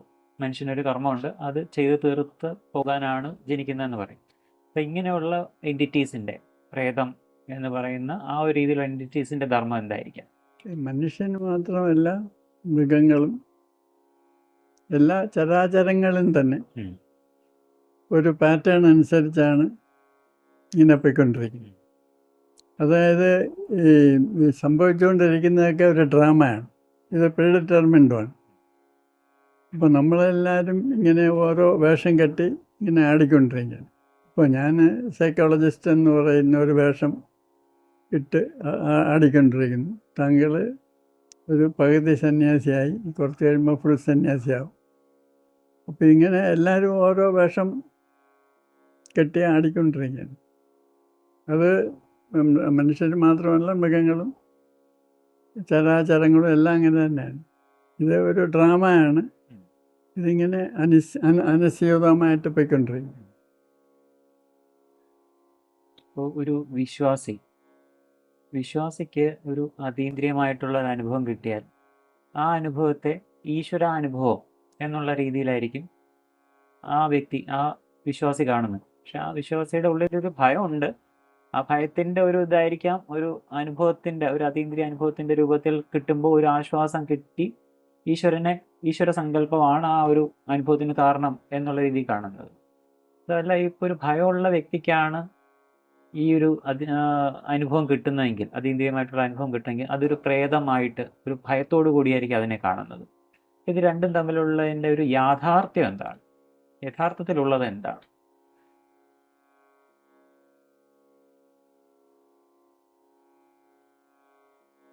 ഈ പലർക്കും ഒരു തെറ്റിദ്ധാരണ ഉള്ളത്, അവർ വിശ്വസിക്കുന്ന ഏതെങ്കിലും ലൈനിലുള്ള ഒരു അനുഭവം ഉണ്ടെങ്കിൽ അതിന് അവർ വലിയ ഒരു ദിവ്യത്വം കൽപ്പിക്കുന്നു. വാസ്തവത്തിൽ അങ്ങനെ വേണമെന്നില്ല. ഞാനിങ്ങനെ നേപ്പാളിൽ സഞ്ചരിച്ചുകൊണ്ടിരുന്നപ്പോൾ ഒരു ബുദ്ധിസ്റ്റ് മണാസ്ട്രിയുടെ ഹെഡ്, അദ്ദേഹം ഒരുപാട് ധ്യാനത്തെ പറ്റി പുസ്തകങ്ങളൊക്കെ എഴുതി, വളരെ ഫേമസ് ആണ്. അദ്ദേഹത്തിന് ധ്യാനം പഠിക്കാനായിട്ട് വെളിയിൽ നിന്നൊക്കെ സായിപ്പുമാരൊക്കെ വരും. അപ്പോൾ ഇദ്ദേഹത്തെ ഒന്ന് കാണാം. ധ്യാനത്തെ പറ്റി വളരെയധികം പഠിച്ചിട്ടുള്ള ഒരു മനുഷ്യനാണ്. അപ്പോൾ അങ്ങോട്ടുള്ള വഴി ചോദിച്ചപ്പോൾ ഒരു പയ്യൻ എന്നോട് പറഞ്ഞു, ഞാൻ ടൂറിസ്റ്റ് ഗൈഡായിട്ട് വർക്ക് ചെയ്യുന്നു, ഈ മൊണാസ്ട്രിയുടെ ഹെഡ് എന്ന് നിങ്ങൾ പറയുന്ന ആൾ എൻ്റെ അമ്മാവനാണ്. അപ്പോൾ ഞാൻ അവിടെ ചെന്ന് താങ്കളെ പരിചയപ്പെടുത്തുകയും ചെയ്യാം, എനിക്കെന്തെങ്കിലും തന്നാൽ മതി, വഴി കാണിക്കുന്നത്. ശരിയെന്ന് പറഞ്ഞു. അപ്പോൾ ഞാനിങ്ങനെ പോയ വഴി ഇയാളോട് ചോദിച്ചു, അപ്പോൾ നിങ്ങൾ എന്തിന് ടൂറിസ്റ്റ് ഗൈഡായിട്ട് ജോലി ചെയ്യുന്നു? നിങ്ങളുടെ അമ്മാവനാണ് ഈ വളരെ പ്രശസ്തനായ ധ്യാന ഗുരുവെങ്കിൽ നിങ്ങൾക്ക് അവിടെ ഒരു ഭിക്ഷുവായിട്ടിരിക്കാമല്ലോ, സന്യാസിയായിട്ടിരിക്കാമല്ലോ. അപ്പോൾ ഇയാൾ പറഞ്ഞത്, എൻ്റെ അമ്മാവൻ എന്നെ എത്ര പ്രാവശ്യം വിളിച്ചിട്ടുണ്ട്, ഞാൻ പോകാത്തതല്ലേ. ഞാൻ ചോദിച്ചു, എന്തുകൊണ്ടാണ് പോകാത്തത്? അപ്പോൾ ആ മൊണാസ്ട്രി നടത്തുന്നതിൻ്റെ ബുദ്ധിമുട്ട് എനിക്കറിയാം. കാരണം അവിടെ ഭിക്ഷുവായിട്ട് കയറിയാൽ എൻ്റെ അമ്മാവനൊക്കെ തന്നെയാണ്, അയാൾ പറയുന്നതെല്ലാം കേൾക്കണം, അവിടെ തൂക്കണം, തുടങ്ങണം, നമുക്കൊരു സ്വാതന്ത്ര്യമില്ല. അവിടെ ഇത്ര നേരം മെഡിറ്റേറ്റ് ചെയ്യണം, അവിടെ കുത്തിയിരിക്കണം. ഇപ്പം എനിക്ക് സ്വതന്ത്രമായിട്ട് നടക്കാമല്ലോ, എനിക്ക് ആരും പറയുന്നത് കേൾക്കണ്ട, പ്രത്യേകിച്ച് വേഷമൊന്നും ഇടണ്ട, എനിക്കിഷ്ടമുള്ള വേഷം ഇടാം. അവിടെ ആണെങ്കിൽ എൻ്റെ അമ്മാവൻ പറയുന്ന വേഷം ഇടുന്നു, പിന്നെ അങ്ങേര് പറയുന്നതെല്ലാം കറക്റ്റായിട്ട് ചെയ്തുകൊണ്ടിരുന്നു.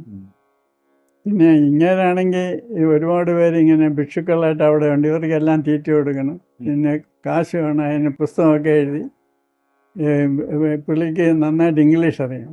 അപ്പം ഇംഗ്ലീഷിലൊക്കെ എഴുതി പബ്ലിഷ് ചെയ്ത് ഒരുപാട് കാശ് വരും. അതുകൊണ്ടാണ് ഇവർക്കെല്ലാം ആഹാരമൊക്കെ വാങ്ങിച്ചു കൊടുക്കുന്നത്. എനിക്കങ്ങനെ ഫ്രീ ആയിട്ട് ആഹാരം വാങ്ങിച്ച് കഴിച്ചുകൊണ്ട് അവിടെ ചുമ്മാ ഇരിക്കണ്ട. എനിക്ക് ഇതുപോലെ പലരുമായിട്ട് പരിചയപ്പെടുക, പലരെ ടൂറിസ്റ്റ് ഗൈഡായിട്ട് സ്ഥലങ്ങൾ കാണിക്കുക, അതിലൊക്കെയാണ് താല്പര്യം. എന്നിട്ട് ഞാൻ അവിടെ ചെന്നപ്പോൾ അവിടുത്തെ ഭിക്ഷുക്കളെല്ലാം ഇങ്ങനെ മെലിഞ്ഞ് ഹെൽത്തായിട്ട് ഇരിക്കുകയാണ്. അവർക്കൊന്നും എക്സസൈസ് ഇല്ല, അവരെല്ലാം ഇങ്ങനെ ഒരുപാട് മണിക്കൂർ ധ്യാനമൊക്കെ പ്രാക്ടീസ് ചെയ്ത് ഇരിക്കുകയാണ്. അപ്പോൾ ഇയാളാണെങ്കിൽ നല്ല ചെറുപ്പക്കാരൻ, നല്ല ആരോഗ്യവാനായിട്ട് ഇങ്ങനെ ടൂറിസ്റ്റ് ഗൈഡായിട്ട് ജോലി ചെയ്യുന്നു. അപ്പോൾ യഥാർത്ഥത്തിലുള്ള ആത്മീയത ആർക്കാണ് കൂടുതൽ? ഇങ്ങനെ അമ്മാവൻ കഷ്ടപ്പെട്ട് പുസ്തകം എഴുതി കാശുണ്ടാക്കി ആശ്രമം നടത്തുന്നു, ഇവർക്കെല്ലാം തീറ്റ വാങ്ങിച്ചു കൊടുക്കുന്നു. അപ്പം ഞാൻ ആശ്രമത്തിൻ്റെ ഹെഡിനോട് സംസാരിച്ചു. അപ്പം എനിക്ക് തോന്നിയത് യഥാർത്ഥത്തിലുള്ള സ്പിരിച്വാലിറ്റി ടൂറിസ്റ്റ് ഗൈഡിനാണുള്ളത്. അയാൾ ജോലി ചെയ്ത് ജീവിക്കുന്നു, അയാൾ ഡിറ്റാച്ച്ഡാണ്, അയാൾക്ക് ഭയമില്ല. ഇവിടെ പേടി കൂടുതലുള്ളവരാണ് ഇതിനകത്ത് കയറി ഫ്രീ ആയിട്ട് ഫുഡ് കിട്ടാൻ വേണ്ടി ചുമ്മാതിരിക്കുന്നു. അവർക്കൊരു പ്രോഗ്രസ്സും ഉണ്ടാകുന്നില്ല. അവരുടെ മനസ്സെല്ലാം ഇങ്ങനെ ഒരു ട്രാക്കിൽ ഇപ്പം നിർവ്വാണം കിട്ടുമെന്നും പറഞ്ഞെല്ലാം ഇങ്ങനെ ഇരിക്കുകയാണ്. ഇയാൾക്കാണെങ്കിൽ നിർവ്വാണവും വേണ്ട, ഒന്നും വേണ്ട, അയാൾ ഫ്രീ ആയിട്ട് നടന്നു. അപ്പോൾ ഞാൻ പറഞ്ഞു വന്നത്, ഈ പലരും വിചാരിക്കുന്നത് അവർക്ക് എന്തെങ്കിലും ഒരു ശബ്ദം കേട്ടു അല്ലെങ്കിൽ ഒരു കാഴ്ച കണ്ടു, അതൊക്കെയാണ് സ്പിരിച്വാലിറ്റി എന്നാണ് അവർ വിചാരിക്കുന്നത്. അപ്പോൾ ഇതൊന്നും വേണ്ട എന്നുള്ളതാണ് യഥാർത്ഥ സ്പിരിച്വാലിറ്റി. എനിക്ക് സ്പിരിച്വാലിറ്റിയെ വേണ്ട എന്നുള്ളതാണ് ഫ്രീ മൈൻഡ്. അതാണ് യഥാർത്ഥ സ്പിരിച്വാലിറ്റി. അല്ല എന്തെങ്കിലും ഒരു പ്രത്യേക എക്സ്പീരിയൻസിലാണ് സ്പിരിച്വാലിറ്റി നിലകൊള്ളുന്നതെന്നുള്ള വിശ്വാസം തന്നെയാണ് ഏറ്റവും വലിയ അന്ധവിശ്വാസം. അത് ചില ആളുകൾ ഇവിടെ വരാറുണ്ട്. ഞാനിങ്ങനെ ധ്യാനിച്ചുകൊണ്ടിരുന്നപ്പോൾ വീണയുടെ സൗണ്ട് കേട്ടു. അപ്പോൾ ഇത് യഥാർത്ഥത്തിലുള്ള സ്പിരിച്വൽ എക്സ്പീരിയൻസാണ്. അപ്പോൾ ഞാൻ പറഞ്ഞു, നിങ്ങളിങ്ങനെ സ്പിരിച്വാലിറ്റി ഒരു എക്സ്പീരിയൻസ് ആണെന്നും പറഞ്ഞാൽ അതിന് വേണ്ടി ഇങ്ങനെ നടക്കുന്നു. ഇത് തന്നെയാണ് ഏറ്റവും വലിയ മൗഢ്യം. നിങ്ങൾ ഇതൊന്നും വേണ്ടെന്ന് വിചാരിക്കുകയാണെങ്കിൽ അതാണ് യഥാർത്ഥ സ്പിരിച്വാലിറ്റി.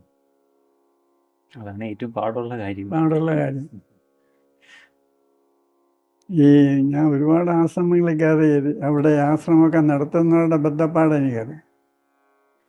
എങ്ങനെയെങ്കിലും അടുത്ത നേരത്തെ ആഹാരം ഇവിടെ ആശ്രമത്തിലുള്ള എല്ലാവർക്കും കൊടുത്തേ പറ്റുള്ളൂ. അപ്പം ആരെങ്കിലും വലിയ പണച്ചാക്കുകൾ വല്ലതും വരുന്നുണ്ടോ എന്ന് നോക്കിയിരിക്കുകയാണ്. യഥാർത്ഥ ആധ്യാത്മികത ഇതൊന്നും അല്ലല്ലോ. അല്ലല്ല, അതൊരു നാച്ചുറലായിട്ട് സ്വാഭാവികതയിൽ ജീവിക്കുക എന്നുള്ളതാണ്. പക്ഷെ അപ്പോഴാണ് ഈ മനസ്സ് ഈ ഒരു ഭയത്തിലും അതിൻ്റെതായിട്ടുള്ള പ്രതികരണങ്ങളിൽ കൂടി നിൽക്കുമ്പോഴാണ് എന്തെങ്കിലും നമ്മുടെ മനസ്സിനേക്കാൾ ഉയർന്ന ഒന്നിനെ പിടിക്കാൻ തോന്നുന്നത്. അത് ആശ്വാസം തരുന്നുള്ള രീതിയിലാണ്. അതെ, അങ്ങനെ ഒരു പിടിയുടെ ആവശ്യമില്ല എന്നുള്ളതാണ് യഥാർത്ഥ സ്പിരിച്വാലിറ്റി. ആണ് ആ പിടി വിട്ടാ എന്ത് പറ്റും അറിഞ്ഞുവിടാത്തോണ്ടുള്ള ഒരു അങ്കലാപ്പിൽ, ഒരു അൺസർട്ടനിറ്റിയിലാണ് എല്ലാവരും ജീവിക്കുന്നത്. അപ്പൊ ആ ഒരു മതത്തിന്റെയോ ഒരു റിലീജിയന്റെയോ ബേസ് ചെയ്ത് ആ ഒരു ട്രാക്കിൽ പോകാൻ നിർബന്ധിതമാവുകയാണെന്ന് തോന്നുന്നു. അതെന്റെ ഗ്രാൻഡ് ഫാദർ പറയുന്നത് പോലെ, സന്ധ്യയാകുമ്പോൾ കോഴിക്കൊട്ടി കയറും, പശുക്കള് പശുത്തൊഴുത്തിൽ കയറും. അതുപോലെയാണ് നമ്മൾ ഓരോ കൂട്ടിച്ചെന്ന് കയറും. ആദ്യം പറഞ്ഞ പോലെ നമ്മൾ മൈൻഡിനെ ലിമിറ്റ് ചെയ്ത് ചുരുക്കി ഒരു വൃത്തത്തിന്റെ അകത്തിട്ട് അതിന്റെ അകത്തുള്ള അനുഭവങ്ങളിൽ സന്തോഷിക്കുക. പക്ഷെ അതിനപ്പുറം വാസ്റ്റ് ആയിട്ടൊരു സ്വാതന്ത്ര്യം ഉണ്ടെന്ന് പോലും ചിന്തിക്കും. അത് എനിക്കെപ്പോഴും തോന്നുന്നത് അതെ, ഗ്രാൻഡ് ഫാദറിന്റെ ഇൻഫ്ലുവൻസ് ആയിരിക്കണം. നമ്മൾ ഏതെങ്കിലും ഒരു മതത്തിൽ ജനിച്ചു കഴിഞ്ഞാൽ പിന്നെ ആ മതം മാത്രമേ വായിക്കുള്ളൂ. ഞാൻ അപ്പുറത്തും ഇപ്പുറത്തും ഒന്നും ലോകം ഉണ്ടെന്ന് പോലും ചിന്തിക്കത്തില്ല. അതാണ് ഏറ്റവും വലിയ, നമ്മളെവിടെയെങ്കിലും നമുക്കൊരു ലക്ഷ്യമുണ്ടെങ്കിൽ അവിടെ എങ്ങനെയൊക്കെ എത്താം, ലോകത്ത് എന്തൊക്കെ വിശ്വാസങ്ങളുണ്ട്, ആചാരങ്ങളുണ്ടെന്നാണ് ആദ്യം മനസ്സിലാക്കുന്നത്. നമ്മൾ ഇങ്ങനെ ഒരു പ്രത്യേക ഒരു സെക്റ്റിൽ ചെന്ന് പെട്ടുപോയാൽ പിന്നെ അത് മാത്രം നോക്കുക. ഇപ്പോൾ കേരളത്തിലാണെങ്കിൽ ശ്രീനാരായണ ഗുരുവിൻ്റെ ഒരു ഗ്രൂപ്പ്, എനിക്കതിൽ ക്ലോസ് ഫ്രണ്ട്സ് ഉണ്ട്. അവരെപ്പോഴും ശ്രീനാരായണ ഗുരുവിനെ പറ്റി പറയുള്ളൂ. പിന്നെ ശ്രീരാമകൃഷ്ണ മിഷൻ, അതിലെനിക്ക് ഫ്രണ്ട്സ് ഉണ്ട്. അവരെപ്പോഴും ശ്രീരാമകൃഷ്ണൻ, ശാരദാദേവി, വിവേകാനന്ദൻ ഇത് പറഞ്ഞുകൊണ്ടിരുന്നു. അതിനപ്പുറത്തും ഇപ്പുറത്തും ശ്രദ്ധിക്കത്തില്ല. അപ്പോൾ അതിലിങ്ങനെ മുറുകെ പിടിച്ചാൽ അതിൽ കൂടെ രക്ഷപ്പെടാം. പിന്നെ രമണ മഹർഷി പറയുന്ന വേറൊരു ഗ്രൂപ്പ്, അവർ തിരുവണ്ണാമല പോവും, അവിടെ ഇരിക്കും, രമണ മഹർഷി എഴുതിയെല്ലാം വായിച്ചുകൊണ്ടിരുന്നു. ശരിക്കും പറഞ്ഞാൽ ഈ ഗുരുക്കന്മാരെല്ലാം പറഞ്ഞത് ആ ബോധത്തെ കുറിച്ചാണ്. അതെ. പക്ഷെ ആരും ആ ബോധത്തെ കുറിച്ച് പഠിക്കാനോ അറിയാനോ ശ്രമിക്കുന്നില്ല. ഈ വ്യക്തികളിൽ മാത്രം ആ ഗുരു എന്ന് പറയുന്ന ആ വ്യക്തി രൂപമാണെന്ന് തെറ്റിദ്ധരിച്ച് അതിന്റെ പുറകെ ഒരു വിശ്വാസിയായിട്ട് പോവുക. പക്ഷെ ഇവര് പറഞ്ഞ ആ അറിവിനെ പ്രാക്ടിക്കലായിട്ട് അപ്ലൈ ചെയ്യാൻ ജീവിതത്തിൽ ശ്രമിക്കുന്നില്ല എന്നുള്ളതാണ് ഒരു. അത് വാസ്തവത്തിൽ ഒന്നും വേണ്ടെന്ന് വെച്ചാൽ മതി. അത് അത് പ്രത്യേകിച്ചൊന്നും ചെയ്യേണ്ട കാര്യമില്ല. ആ. നമ്മൾ എവിടെയോ എത്താനുണ്ടെന്നുള്ള ഒരു തെറ്റിദ്ധാരണയിലാണ് ഇങ്ങനെ നടക്കുന്നത്. കുറെ സീരിയസ് ആയിട്ടുള്ള വിഷയങ്ങൾ ചോദിച്ചു. ഇപ്പൊ തമാശയ്ക്ക് ഒരു ചോദ്യം ചോദിക്കാൻ, പ്രേതം ഈശ്വരവിശ്വാസിയാണോ? വേറെ ടൈപ്പ് കാണും. ഈശ്വരൻ വിശ്വസിക്കുന്നവർ കാണും, വിശ്വസിക്കാത്തവർ കാണും.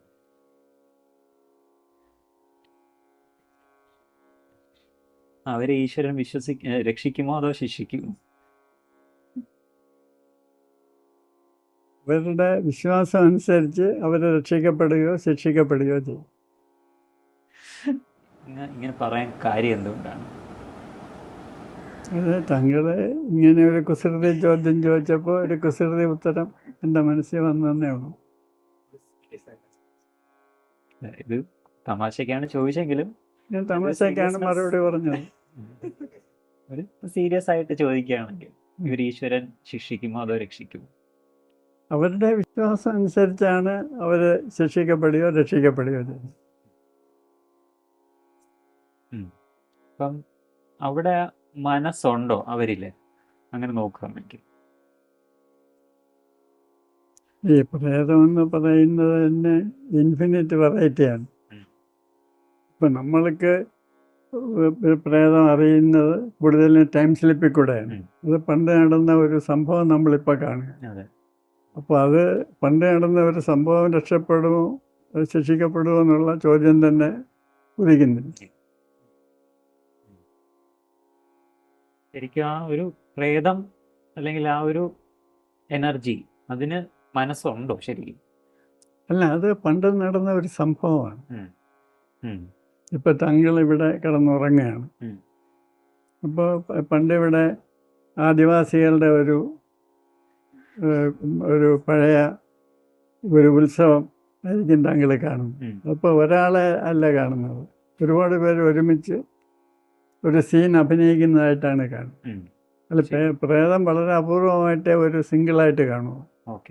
മിക്കവാറും ഒരു ഇൻസിഡൻ്റാണ് കാണുന്നത്. അത് ഒന്നിൽ കൂടുതൽ ആളുകൾ കാണും. അതെ. നമ്മുടെ മനസ്സ് ഒരു മാനിഫെസ്റ്റ് ചെയ്യുന്ന ഒരു വിഷ്വൽ ആയിരിക്കും. തീർച്ചയായിട്ടും. പിന്നെ കാര്യം എനിക്ക് തോന്നിയിട്ടുള്ളത്, എനിക്കിവിടെ ഒറ്റയ്ക്കിരിക്കുമ്പോൾ ഒരനുഭവമില്ല. പക്ഷെ ഇവിടെ ആളുകൾ വന്നു കഴിയുമ്പോൾ അവർക്ക് പല അനുഭവങ്ങളും ഉണ്ടാകും. വരുന്ന ആളുകൾക്ക് അനുഭവം ഉണ്ടാവാറ്. അത് എനിക്ക് പോലും പലപ്പോഴും വളരെ അതിശയകരമായിട്ട് തോന്നുന്നു. എൻ്റെ ഒരു സുഹൃത്ത് ഇവിടെ വന്നിങ്ങനെ ഇരിക്കുക. അപ്പം അദ്ദേഹത്തിൻ്റെ തലയുടെ പുറകിൽ നിന്ന് ഒരു സ്ത്രീയുടെ നിലവിളി കേട്ടു. ഞാൻ വിചാരിച്ച എനിക്കൊരു തോന്നലുണ്ടായി. ഇദ്ദേഹത്തിൻ്റെ തലയുടെ ബാക്കിൽ നിന്നാണ് കേൾക്കുന്നത്. പിന്നെ എന്നോട് ചോദിക്കുകയാണ്, ഈ വീട്ടിൽ സ്ത്രീകൾ വല്ലതും ഉണ്ടോ? ഞാൻ പറഞ്ഞില്ല. പിന്നെ ഒരു സ്ത്രീയുടെ നിലവിളി കേട്ടല്ലോ. അപ്പം ഇയാളുടെ തലയുടെ ബാക്കിൽ നിന്നാണ് കേൾക്കുന്നത്. ഇപ്പം എന്തെങ്കിലും പറയണ്ടേ എന്ന് വിചാരിച്ച് ഞാൻ പറഞ്ഞാൽ അടുത്ത വീട്ടിൽ നിന്നായിരുന്നു. ഇവിടെ അടുത്ത വീടെന്ന് പറയുന്നത് ഒരുപാട് ദൂരെയാണ്. അദ്ദേഹത്തിൻ്റെ തലയുടെ തൊട്ടു ബാക്കിൽ നിന്നാണ് ഈ വിളി കേട്ടത്. ഞാൻ കേട്ടു. ആദ്യം ഞാൻ വിചാരിച്ച ഞാൻ മാത്രമേ കേൾക്കുന്നുള്ളൂ. പിന്നെയാണ് മനസ്സിലായത് ഇദ്ദേഹം കേട്ടത്. അപ്പോൾ അത് അദ്ദേഹമായിട്ട് കണക്റ്റഡാണ്. കാരണം ഞാനിവിടെ ഒറ്റയ്ക്ക് ഇരിക്കുമ്പോൾ ഇങ്ങനെയൊന്നും കേൾക്കാറ്. അപ്പോൾ ഇവിടെ വരുന്ന ആളുകൾക്ക് ഇവിടെ വെച്ച് എന്തെങ്കിലും സംഭവിക്കുമെന്നൊരു വിശ്വാസത്തോടുകൂടെയാണ് വരുന്നത്. അപ്പോൾ അദ്ദേഹത്തുമായിട്ട് ബന്ധപ്പെട്ട ഏതോ ഒരു സ്ത്രീയുടെ നിലവിളിയാണ് കേട്ടത്. അല്ലാതെ അദ്ദേഹം ഇവിടെ ഇരിക്കുമ്പോൾ വേറെ ഒരു സ്ത്രീയുടെ നിലവിളി കേൾക്കേണ്ട കാര്യമില്ല. അതുപോലെ വേറെ ഉണ്ടായിട്ടുണ്ട്. അപ്പോൾ ഈ വരുന്ന ആളുകളുടെ ഒരു മുൻവിധി അനുസരിച്ച് ഉള്ള ചില സംഭവങ്ങൾ ഇവിടെ നടക്കും. അത് അദ്ദേഹത്തിൻ്റെ വ്യക്തിപരമായിട്ടുള്ള ഒരു സംഭവമായിരിക്കും. അദ്ദേഹത്തിൻ്റെ കൂടെ എനിക്ക് തോന്നുന്നത് അദ്ദേഹം ഏതെങ്കിലും ഒരു സ്ത്രീയോട് അനീതിപരമായിട്ട് പെരുമാറി കാണും. ആ സമയത്ത് അവർ നിലവിളിച്ച് കാണും. അപ്പോൾ അത് ഞാൻ എങ്ങനെയെങ്കിലും പിടിച്ചെടുക്കുമോ എന്ന് ഇയാൾക്കൊരു പേടിയുണ്ടായിരുന്നു. ആ അതുകൊണ്ടായിരിക്കാം ആ നിലവിളി ആ സമയത്ത് കേട്ടത്. അദ്ദേഹത്തിന്റെ മനസ്സിലൊരു ചിന്ത, അങ്ങനെ ഒരു ചിന്ത ഉണ്ടാവാം. അത് ഇവിടെ വന്നപ്പോൾ അത് റിഫ്ലക്ട് ചെയ്തു, അത് റിഫ്ലക്റ്റ് അങ്ങേക്ക് ചെയ്ത് കേൾക്കാൻ സാധിച്ചു. അതെ അതെ എന്നാണ് എനിക്ക് തോന്നുന്നത്. അത് ശരിക്കും അങ്ങേക്ക് എങ്ങനെയാണ് അത് കേൾക്കാൻ സാധിക്കുന്നത്? അങ്ങേയായിട്ടൊരു ബന്ധവും അല്ല, അത് അങ്ങേരാണ് അത് പ്രൊഡ്യൂസ് ചെയ്യുന്നത്, അല്ല ഞാനല്ല അത് പ്രൊഡ്യൂസ് ചെയ്യുന്നത്. അദ്ദേഹത്തിൻ്റെ കുറ്റബോധമോ എന്തെങ്കിലും കൊണ്ടായിരിക്കണം ആ സമയത്ത് അത് കേട്ടത്. ഓക്കെ അല്ല, അദ്ദേഹം അതിനെപ്പറ്റി ചിന്തിച്ചതാണ്. ഓക്കെ. അപ്പം അങ്ങയുടെ ഒരു നേച്ചർ അനുസരിച്ച് ഉള്ള ഒരു സൈക്കിക്കിന്റെ ആ ഒരു രീതിയിൽ അങ്ങേക്ക് അത് റിസീവ് ചെയ്യാൻ സാധിക്കും. അതെ. അല്ല, അദ്ദേഹത്തിൻ്റെ കപ്പാസിറ്റി കൊണ്ടല്ല, അദ്ദേഹത്തിൻ്റെ കുറ്റബോധം കൊണ്ടാണ് അത് വെളിയിൽ വന്നത്. വെളി വന്നു, അത് ഞാനും കൂടെ സെൻസ് ചെയ്തെന്നുള്ളത്. സെൻസ് ചെയ്തു.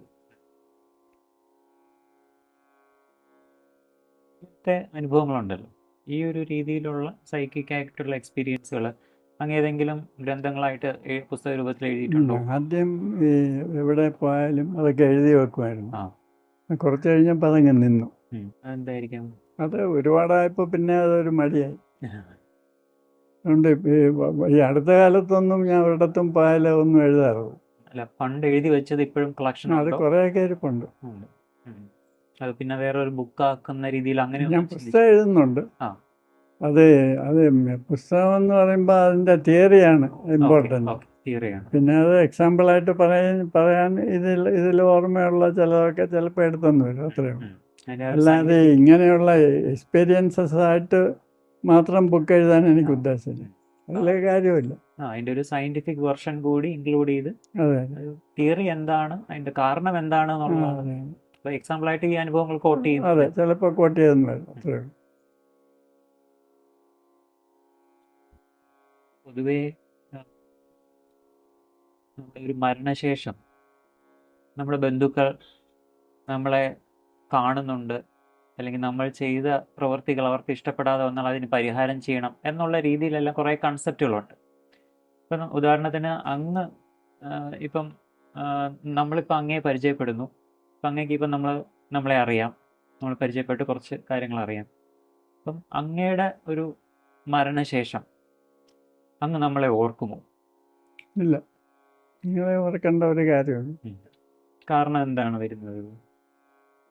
എന്നെ കാണാനായിട്ട് ഒരുപാട് പേര് വരുന്നുണ്ട്. അവരെ ബോധപൂർവം ഇന്ന ആളെ ഓർക്കണം, ഇന്ന ആളെ ഓർക്കണ്ട എന്ന് ഞാൻ വിചാരിക്കാറില്ല. അത് സ്വയമേവ നടക്കുന്ന ഒരു കാര്യമാണ്. ചിലരെ നമ്മൾ ഓർത്തെന്ന് വരും, ചിലരെ ഓർത്തില്ലെന്ന് വരും. അത് സ്വയമേവ നടക്കുന്ന ഒരു പ്രക്രിയയാണ്. അപ്പം നിങ്ങളെ ബോധപൂർവം ഓർക്കണമെന്ന് ഞാൻ വിചാരിക്കേണ്ട കാര്യമൊന്നും. ഉദ്ദേശിച്ചത് ഇപ്പം മരണശേഷം ഒരു എൻറ്റിറ്റി ആയിട്ട് നമ്മൾ മാറുന്നു, ശരീരമില്ല, പക്ഷെ ആ ഒരു എൻറ്റിറ്റിക്ക് നമ്മളെ ചുറ്റിപ്പറ്റി നിന്ന അവരെ ഓർമ്മ കാണുമോ? നമ്മൾ ഓർക്കണം നിർബന്ധമില്ല. ഒരു നേരത്തെ ഒരു എക്സാമ്പിൾ പറഞ്ഞതിൽ ഇവിടെ വന്ന ഒരു ആൾക്ക് വന്നൊരു എക്സ്പീരിയൻസ് പറഞ്ഞല്ലോ, അദ്ദേഹമായിട്ട് കണക്ട് ചെയ്തിരുന്ന ഒരു വ്യക്തിയുടെ സൗണ്ട് അദ്ദേഹത്തിനും കേൾക്കാൻ സാധിച്ചു, അതുപോലെ അങ്ങേക്കും അത് കേൾക്കാൻ സാധിച്ചു. അപ്പം നമ്മൾ ഡെത്തിന് ശേഷം ഒരു സോൾ എന്ന് പറയുന്ന ഒരു എൻറ്റിറ്റി ആയിട്ട് നിൽക്കുമ്പോൾ അതിന് ഈ ഓർമ്മകൾ ഉണ്ടാകുമോ? പിന്നെ ഈ നേരത്തെ പറഞ്ഞ കേസിൽ അത് അദ്ദേഹമായിട്ട് ബന്ധപ്പെട്ട ഒരു സോൾ ഇവിടെ വന്ന് ഈ സൗണ്ട് ഉണ്ടാക്കി എന്നല്ല ഞാൻ ഉദ്ദേശിച്ചത്. അദ്ദേഹം ഏതെങ്കിലും ഒരു കാലത്ത് ഇപ്പം അദ്ദേഹത്തിൻ്റെ വയസ്സായ ഒരു ബന്ധുവിനെ വേണ്ട രീതിയിൽ ശുശ്രൂഷിച്ച് കാണത്തില്ല. അവർ അതിൻ്റെ വിഷമത്തിൽ അവർ കരഞ്ഞു കാണും, അവർ മരിച്ചും കാണും. അപ്പോൾ അതിനെപ്പറ്റി ഒരു കുറ്റബോധം ഇദ്ദേഹത്തിന് തോന്നി കാണും ഇവിടെ ഇരുന്നപ്പോൾ. അതുകൊണ്ട് ഇദ്ദേഹത്തിൻ്റെ മനസ്സിൽ അന്ന് കേട്ട ആ സൗണ്ടാണ് ഇവിടെ കേട്ടത്, അല്ലാതെ ആ സോൾ ഇവിടെ വന്നു സോളിന് ആ മെമ്മറി ഉണ്ടാവുമോ എന്നുള്ളതാണ് ഉദ്ദേശിച്ചത്. അത് വേറൊരു ക്വസ്റ്റ്യനാണ്. അതായത് അദ്ദേഹത്തിൻ്റെ മനസ്സിലാണ് ആ മെമ്മറി ആക്ടിവേറ്റഡ് ആയത്. അതാണ് ഞാൻ കേട്ടത്, അതാണ് ഇദ്ദേഹം കേട്ടത്. അതൊരു ടെലിപ്പതിക് കമ്മ്യൂണിക്കേഷൻ ആയിരുന്നു. അദ്ദേഹത്തിൻ്റെ മനസ്സിൽ റെക്കോർഡ് ചെയ്തിരുന്ന ഒരു മെമ്മറിയാണ് അവിടെ ആക്ടിവേറ്റഡ് ആയത്. അതൊരു റിയൽ സൗണ്ട് ആയിരുന്നെന്ന് എനിക്ക് തോന്നുന്നില്ല. റിയൽ സൗണ്ട് അല്ല, ഒരു മെമ്മറിയുടെ ഒരു മാനിഫെസ്റ്റേഷൻ പോലെ. കാരണം അദ്ദേഹത്തിൻ്റെ തലയുടെ തൊട്ടുപുറകിൽ നിന്ന് കേട്ട പോലെയാണ് എനിക്ക് തോന്നിയത്. അപ്പൊ അതാണെന്ന് പറഞ്ഞ മെമ്മറി എന്ന് അതെ പറഞ്ഞ അതെ ഒരു അതെ അതെ ഇത് ടെലിപ്പതി പോലെ അതെ എനിക്ക് അത് റിസീവ് ചെയ്യാൻ അതെ സാധിക്കും. അതെ അതെ റിയൽ നമ്മൾ കേൾക്കുന്ന പോലത്തെ ഈ സൗണ്ട് അല്ല. അല്ല അല്ല ഉം. ഇപ്പം ഇപ്പം പറഞ്ഞതിൽ ആ ജീവനോട് ഇരിക്കുന്ന വ്യക്തികൾക്ക് ഈ മെമ്മറികളുണ്ട്. ഉം. ഞാൻ ഉപദ്രവിച്ചതെന്നും അല്ലെങ്കിൽ ഞാൻ സ്നേഹിച്ചത് എന്ന് പറഞ്ഞൊക്കെ മെമ്മറികളുണ്ട്. അപ്പം മരണശേഷം ആ സോളിന് ഈ വക മെമ്മറികൾ ഉണ്ടാവും. അത് എൻ്റയർലി വേറൊരു ഇതാണ്. ആ സോള് തന്നെ ഉണ്ടോ ഇല്ലയോ, അത് ഏത് രൂപത്തിലാണ് എന്നുള്ളതിനെ പറ്റി പല അഭിപ്രായങ്ങളുണ്ട്, പല തരത്തിലായിരിക്കുമെന്ന്. ഉം. എല്ലാ സോളിലും ഒരേപോലെ അല്ലെന്ന് ഞാൻ നേരത്തെ പറഞ്ഞു. ഉം. അപ്പോൾ എല്ലാവരെയും കൂടെ ചേർത്ത് ഈ മെമ്മറി ഉണ്ടാകുമെന്നുള്ള ഒരു ചോദ്യത്തിന് വലിയ പ്രസക്തിയില്ല. ഉം. ഈ ബുദ്ധിസ്റ്റ് ഈ ലാമാമാർ പറയുന്നത് ഈ വളരെ അപൂർവമായിട്ടുള്ള ബുദ്ധിസ്റ്റ് ലാമാമാർക്ക് മരിച്ചതിന് ശേഷവും അവർക്ക് അവരുടെ ശരീരത്തിനെ കാണാം, വെളിയിൽ എക്സ്റ്റേണൽ പോയിന്റിന് അവർക്കെല്ലാം മെമ്മറി ഉണ്ടാവും. അങ്ങനെ ഒരു ടൈപ്പുണ്ട്. ഈ ശരീരം നശിച്ചതിന് ശേഷം കംപ്ലീറ്റ് അബോധാവസ്ഥയിലേക്ക് പോകുന്ന വേറൊരു ടൈപ്പുണ്ട്, വേറൊരു എക്സ്ട്രീം. അങ്ങനെ ആളുകൾക്ക് വളരെ വിഭിന്നങ്ങളായിട്ടുള്ള എക്സ്പീരിയൻസുകളാണ്. ഇപ്പം എല്ലാവരെയും കൂടെ ചേർത്ത് ഒരു ഉത്തരം കോമൺ ആൻസർ പറയാൻ ഇല്ല. പറ്റില്ല. അല്ല. അപ്പം അതായത് ഒരു രീതിയിലുള്ള ഒരു മെമ്മറി ഉണ്ടാവും എന്നുള്ളത് സത്യമാണ്. അതിനൊരു പോസിബിലിറ്റി ഉണ്ട്. പോസിബിലിറ്റി ഉണ്ട്. ഇത് വളരെ ഡെവലപ്ഡ് ആയിട്ടുള്ള ആളുകൾക്ക് ജീവിച്ചിരിക്കുന്ന ആ എല്ലാ ഫാക്കൽറ്റീസും അതേപോലെ ഇൻടാക്റ്റ് ആയിട്ടുണ്ടാകും എന്നാണ് അവർ പറയുന്നത്. ലയത്തിന്റെ ആ ഗേറ്റ് തുറന്ന് അകത്തേക്ക് വന്നപ്പോഴത്തേക്ക് സാധാരണ ഒരു വീട്ടിൽ കയറി പോകുന്ന രീതിയിലുള്ള ഒരു അന്തരീക്ഷമല്ല ഇവിടെ കണ്ടത്. അല്ല, അപ്പം ഈ ഒരു അന്തരീക്ഷം അങ്ങ് മെയിൻറ്റെയിൻ ചെയ്യുന്നതാണോ? തീർച്ചയായിട്ടും അതെ. എനിക്ക് പണ്ടേ ഈ വനത്തിൻ്റെ ഒരു അന്തരീക്ഷം ഇഷ്ടമാണ്. എൻ്റെ നേരത്തെ പറഞ്ഞ അമ്മയുടെ വീട്ടിൽ ഒരു 5 ഏക്കർ പുരയിടം ഉണ്ടായിരുന്നു. മുഴുവൻ കൃഷിയാണ്, അത് വനമല്ല. അതേപോലെ ഒരു അന്തരീക്ഷം ഇവിടെ വേണമെന്ന് എനിക്ക് താല്പര്യമുണ്ടായിരുന്നു. പക്ഷെ ഇവിടെ കൃഷിയല്ല, കൃഷിയേക്കാൾ കൂടുതൽ പലതരത്തിലുള്ള ചെടികളും മരങ്ങളുമാണ്. അപ്പം ആ ഒരു വനത്തിൻ്റെ ഒരു ചുറ്റുപാട് എനിക്കിഷ്ടമായതുകൊണ്ട് ഇതുപോലെ കൾട്ടിവേറ്റ് ചെയ്തെടുത്താണ്. ശരി. ഈ ഒരു അന്തരീക്ഷം അങ്ങയുടെ ഈ ഒരു പഠനം, ആഴത്തിലുള്ള ഈ പഠനവുമായിട്ട് എന്തെങ്കിലും ഈ ഒരു പഠന വിഷയമായിട്ട് ബന്ധമുണ്ടോ? അതൊരു നേരിട്ടുള്ള ബന്ധമായിരിക്കത്തില്ല, പക്ഷെ ബന്ധമില്ലെന്നും പറയാൻ വയ്യ. ഈ ഇങ്ങനെയുള്ള ഒരു ചുറ്റുപാട് എനിക്കിഷ്ടമായതുകൊണ്ടാണ് ഇതുപോലെ ഒരു അന്തരീക്ഷം വളർത്തിയെടുത്തിരിക്കുന്നത്.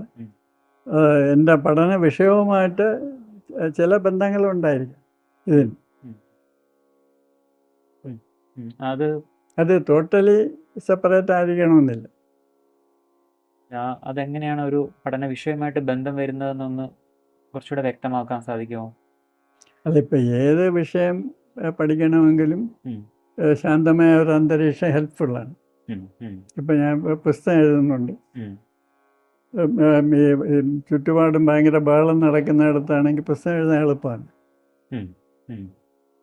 അതുകൊണ്ട് നേരിട്ടല്ലെങ്കിലും ഇൻഡയറക്റ്റായിട്ട് ബന്ധങ്ങളുണ്ടായില്ല. പക്ഷേ എന്നോട് ചോദിക്കുകയാണെങ്കിൽ ഇങ്ങനെ ഈ വിഷയം അല്ലെങ്കിൽ പോലും ഇങ്ങനെ ഒരു ചുറ്റുപാടായിരുന്നു എനിക്കിഷ്ടം. ഞാൻ ജീവിക്കുന്ന ചുറ്റുപാട് ഒരു വനത്തിൻ്റെ പ്രതീതി സൃഷ്ടിക്കുന്ന ഒരു ചുറ്റുപാടാണ് എനിക്കിഷ്ടം. ഈ പഠന വിഷയം ഇതല്ലായിരുന്നെങ്കിൽ പോലും. പുനർജന്മം എന്ന് പറയുന്ന ഒരു കോൺസെപ്റ്റിനെ കുറിച്ചുള്ള അങ്ങയുടെ അഭിപ്രായം? അത് വളരെ വ്യത്യസ്തമായ രീതിയിലായിരിക്കും പല ആളുകളിലും പ്രവർത്തിക്കുന്നത്. ഈ എല്ലാ ജീവികളും, മനുഷ്യൻ മാത്രമല്ല, പക്ഷി മൃഗാദികൾ എല്ലാം ശുദ്ധബോധത്തിൻ്റെ പല രീതിയിലുള്ള പ്രകടിത രൂപങ്ങളാണ്.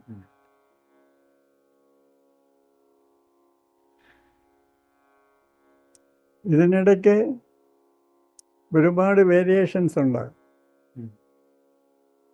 ഇപ്പോൾ ബുദ്ധിസ്റ്റ് ലാമാമാർ അവർ നേരിട്ട് അവർക്ക് വില്ല് ചെയ്യാം, ഞാൻ എപ്പോൾ മരിക്കണം, ഇവിടെ പുനർജനിക്കണം. അത് ഒരു എക്സ്ട്രീമാണ്. പക്ഷേ ഭൂരിപക്ഷം ആളുകളും അങ്ങനെ ആയിരിക്കണമെന്നില്ല. അവരുടെ കർമ്മശിഷ്ടങ്ങൾ പലരിൽ കൂടെ ആയിരിക്കും എക്സ്പ്രസ്ഡ് ആകും. ഉം. പല ആളുകളുടെ കർമ്മശിഷ്ടങ്ങൾ കമ്പൈൻ ചെയ്ത് ഒരാളായിട്ട് ജനിച്ചെന്ന് വരാം. അതൊന്നുകൂടെ ഒന്ന് വ്യക്തമാക്കാമോ, എങ്ങനെയായിരുന്നത്? അതായത് ഇപ്പോൾ താങ്കളുടെ കർമ്മശിഷ്ടം 100 കോമ്പണൻസ് ഉണ്ടെന്ന് ആ. വിചാരിക്കും. ഈ 100 കോമ്പണൻസ് 100 പേരിൽ കൂടെ ആയിരിക്കും എക്സ്പ്രസ്ഡ് ആകും. ഓ. ഉം. അല്ലെങ്കിൽ താങ്കളുടെ 100 കോമ്പോണൻസിൽ 20 എണ്ണം താങ്കളിൽ നിന്നും ഉം. 80 എണ്ണം വേറെ ആളിൽ നിന്നും വന്ന് ഒരു വ്യക്തിയായിട്ട് പുനർജനിച്ചെന്ന് വരും. അതായത് പല പെർമുട്ടേഷൻ കോമ്പിനേഷൻസ് പോസിബിളായി. പോസിബിളാണ്. ഓ. അപ്പോൾ സാധാരണ ഒരു കുട്ടി ജനിക്കുമ്പോൾ അയാളുടെ കർമ്മശിഷ്ടം എന്ന് പറയുന്നത് അച്ഛൻ്റെയും അമ്മയുടെയും കോമ്പോണൻസ് ആയിരിക്കും കൂടുതൽ. ഉം. ഉം. അല്ലാതെയുള്ള കോമ്പോണൻസ് കുറവായിരിക്കും, ഉം. അച്ഛൻ്റെയും അമ്മയുടെയും കമ്പോണൻസ് ആയിരിക്കും അതിൽ കൂടുതൽ. കൂടുതൽ വരും. ഈ ബുദ്ധിസ്റ്റ് ലാമയുടെ പോലെ അയാളുടെ കർമ്മശിഷ്ടം മുഴുവനും അതുപോലെ റീഎക്സ്പ്രസ്ഡ് ആകുന്നത് വളരെ അപൂർവമായിരുന്നു. അത്രയും ഉയർന്ന തലത്തിലുള്ളവർക്ക് മാത്രമേ ആ ഒരു അതെ ബാക്കിയായിട്ട് വരാൻ പറ്റുള്ളൂ. അതെ അത് അവരുടെ വില്ല് കൊണ്ട് അവരങ്ങനെ വില്ല് ചെയ്യും. അവർ തന്നെ ഡിസൈഡ് ചെയ്ത് അതെ. അവർക്ക് തന്നെ അത് സാധിക്കും. അവർക്കേ അത് സാധിക്കുള്ളൂ. ഉം. ഉം. ഉം. ടിബറ്റിൽ പോലും സാധാരണ ആളുകൾക്ക് അങ്ങനെ സാധിക്കും ഉം. ഉം. ഉം. എന്നാണ് അവർ പറയുന്നത്. ഓക്കെ. ആ. അവരുടെ കർമ്മസിസ്റ്റം ട്രേസബിൾ അല്ല, ഇവിടെ നിന്നൊക്കെയാണ് വന്നത്. ഉം. അപ്പം അതിനെ റിലേറ്റ് ചെയ്ത് ചോദിക്കാനാണെങ്കിൽ എനർജി നശിക്കുന്നില്ല, ക്രിയേറ്റ് ചെയ്യുന്നില്ല എന്നൊക്കെ പറയുന്നല്ലോ സയൻസിൻ്റെ ബേസിൽ. അല്ല, അത് പഴയ തിയറിയാണ്. ഇപ്പം അങ്ങനെയൊന്നുമില്ല. ഇല്ല. ഇപ്പം നേരെ മറിച്ച് ആ. പുതുതായിട്ട് മാറ്റർ ഫോം ചെയ്തുകൊണ്ടിരിക്കുകയാണെന്നാണ് തിയറി. ഉം. ക്വാണ്ടം ഫീൽഡ് തിയറി എന്നാണ് പറയുന്നത്. ഉം. 19ാം നൂറ്റാണ്ടിലെ തിയറിയാണ് energy cannot be created or destroyed. അത് പണ്ടേ പോയി. അപ്പം അതൊന്നും യാതൊരു പ്രസക്തിയില്ല. ഉം. ഉം. അത് ഇതുമായിട്ട് എങ്ങനെ റിലേറ്റ് ചെയ്ത് പറയാം നമുക്ക്? അല്ല, അതേ അക്സെപ്റ്റ് ചെയ്യുന്നില്ല. ഓക്കെ. ഇപ്പോൾ പറയുന്നത് യൂണിവേഴ്സ് എക്സ്പാൻഡ് ചെയ്തുകൊണ്ടിരിക്കുകയാണ്. ആ. എക്സ്പാൻഡ് ചെയ്യുമ്പോൾ സ്പേസ് എക്സ്പാൻഡ് ചെയ്യുമ്പോൾ ഗ്യാപ്പ് വന്നുകൊണ്ടിരിക്കുകയാണ്. ഉം. ആ ഗ്യാപ്പ് ഫില്ല് ചെയ്യാനായിട്ട് പുതിയ മാറ്റർ വന്നുകൊണ്ടിരിക്കുകയാണെന്നാണ് ഇപ്പോഴത്തെ തിയറി. ഓക്കെ. ഓക്കെ. ഉം. ഇപ്പോൾ പണ്ടത്തെ ഒരു തിയറിയുടെ ബേസിസിൽ ഇപ്പോൾ ഇത് എക്സ്പ്ലെയിൻ ചെയ്യേണ്ട കാര്യമില്ല. എക്സ്പാൻഷൻ നമ്മൾ ഉദ്ദേശിച്ചല്ല. അപ്പോൾ അവിടെ ഒരു ഗ്യാപ്പ് വരുന്നു, അതിനെ ഫില്ല് ചെയ്യാൻ വേറൊരു മാറ്റർ രൂപപ്പെടുത്തുന്നത് ആണ് ഇപ്പോഴത്തെ. അതായത് വാക്വത്തിൽ മാറ്ററും ആൻറ്റി മാറ്ററും ഇങ്ങനെ വന്നുകൊണ്ടിരിക്കുകയാണ്. അത് അങ്ങോട്ടും ഇങ്ങോട്ടും അനിഹിലേറ്റ് ചെയ്തുകൊണ്ടിരിക്കുകയാണ്. പക്ഷേ ചിലപ്പോൾ മാറ്റർ എക്സസ് ആയിട്ട് വരും, ആൻറ്റി മാറ്റർ കുറവായിരിക്കും. അപ്പോഴാണ് പുതിയ മാസ് ഉണ്ടാകും, മാറ്റർ ഉണ്ടാകും. അപ്പോൾ ഇപ്പോൾ നിലനിൽക്കുന്ന ഈ ഒരു സിസ്റ്റത്തിന് വ്യത്യാസം വരുമോ? അല്ല, അത് വന്നുകൊണ്ടിരിക്കുകയാണ്. കാരണം ഇത് സ്പേസ് എക്സ്പാൻഡ് ചെയ്യുന്നു എന്ന് മാത്രമല്ല, എക്സ്പാൻഷൻ്റെ വേഗതയും കൂടിക്കൊണ്ടിരിക്കുക. അപ്പോൾ കൂടുതൽ സൃഷ്ടി നടന്നേ പറ്റുള്ളൂ ഗ്യാപ്പ് ഫില്ല് ചെയ്യാൻ. ഓക്കെ. ആൻറ്റി വേൾഡ് കൺസെപ്റ്റിനെ കുറിച്ച് എന്താണ് പറയുന്നത്? ഇത് മാറ്റർ ആൻറ്റി മാറ്റർ എന്നാണ് സാറിന് പറയുന്നത്. പിന്നെ ഈ ഡയമെൻഷൻ തിയറി പറയുന്നത്, ഇപ്പം നമ്മളിപ്പോൾ ജീവിക്കുന്നത് ഒരു 4 ഡയമെൻഷണൽ യൂണിവേഴ്സിലാണ്. ഇത് ലെങ്ത്, ബ്രെഡ്ത്ത്, ഹൈറ്റ്, ടൈം. ഇതാണ് 4 ഡയമെൻഷണൽ യൂണിവേഴ്സ് എന്ന് പറയുന്നത്. അതുപോലെ 11 ഡയമെൻഷൻസ് ഉണ്ടെന്ന് ഇപ്പോൾ ഫിസിക്സ് തന്നെ മാത്തമാറ്റിക്കലായിട്ട് കാണിച്ചിട്ടുണ്ട്. അത് നമ്മളുടെ ഇപ്പോഴത്തെ മാത്തമാറ്റിക്സിൻ്റെ ഒരു അപൂർണത കൊണ്ടാണ് 11 ഡയമെൻഷൻ എന്ന് പറയുന്നത്, ലിമിറ്റ് ചെയ്ത് പറയുന്നത്. അതെ, വാസ്തവത്തിൽ ഇൻഫിനിറ്റ് നമ്പർ ഓഫ് ഡയമെൻഷൻസ് കാണാം. ഇതെല്ലാം ഒരേ കോൺഷ്യസ്നെസ്സിൽ നിന്ന് വരുന്നതുമാണ്. അതാണ് ഇപ്പോഴത്തെ ഒരു വ്യൂ. അതായത് n ഡയമെൻഷണൽ യൂണിവേഴ്സ് എന്നാണ് പറയുന്നത്. n can be any number, അത് ഇൻഫിനിറ്റി വരെ ആകും. ഇപ്പം നമ്മൾ 4 ഡയമെൻഷനുള്ള ഒരു വേൾഡിലാണ് ജീവിക്കുന്നത്. അപ്പം അതിന് 11 ഒരു ലിമിറ്റ് നമ്മൾ കൽപ്പിക്കേണ്ട ആവശ്യമില്ല എന്നാണ് ഇപ്പോൾ ഒരു വ്യൂ പറയുന്നത്.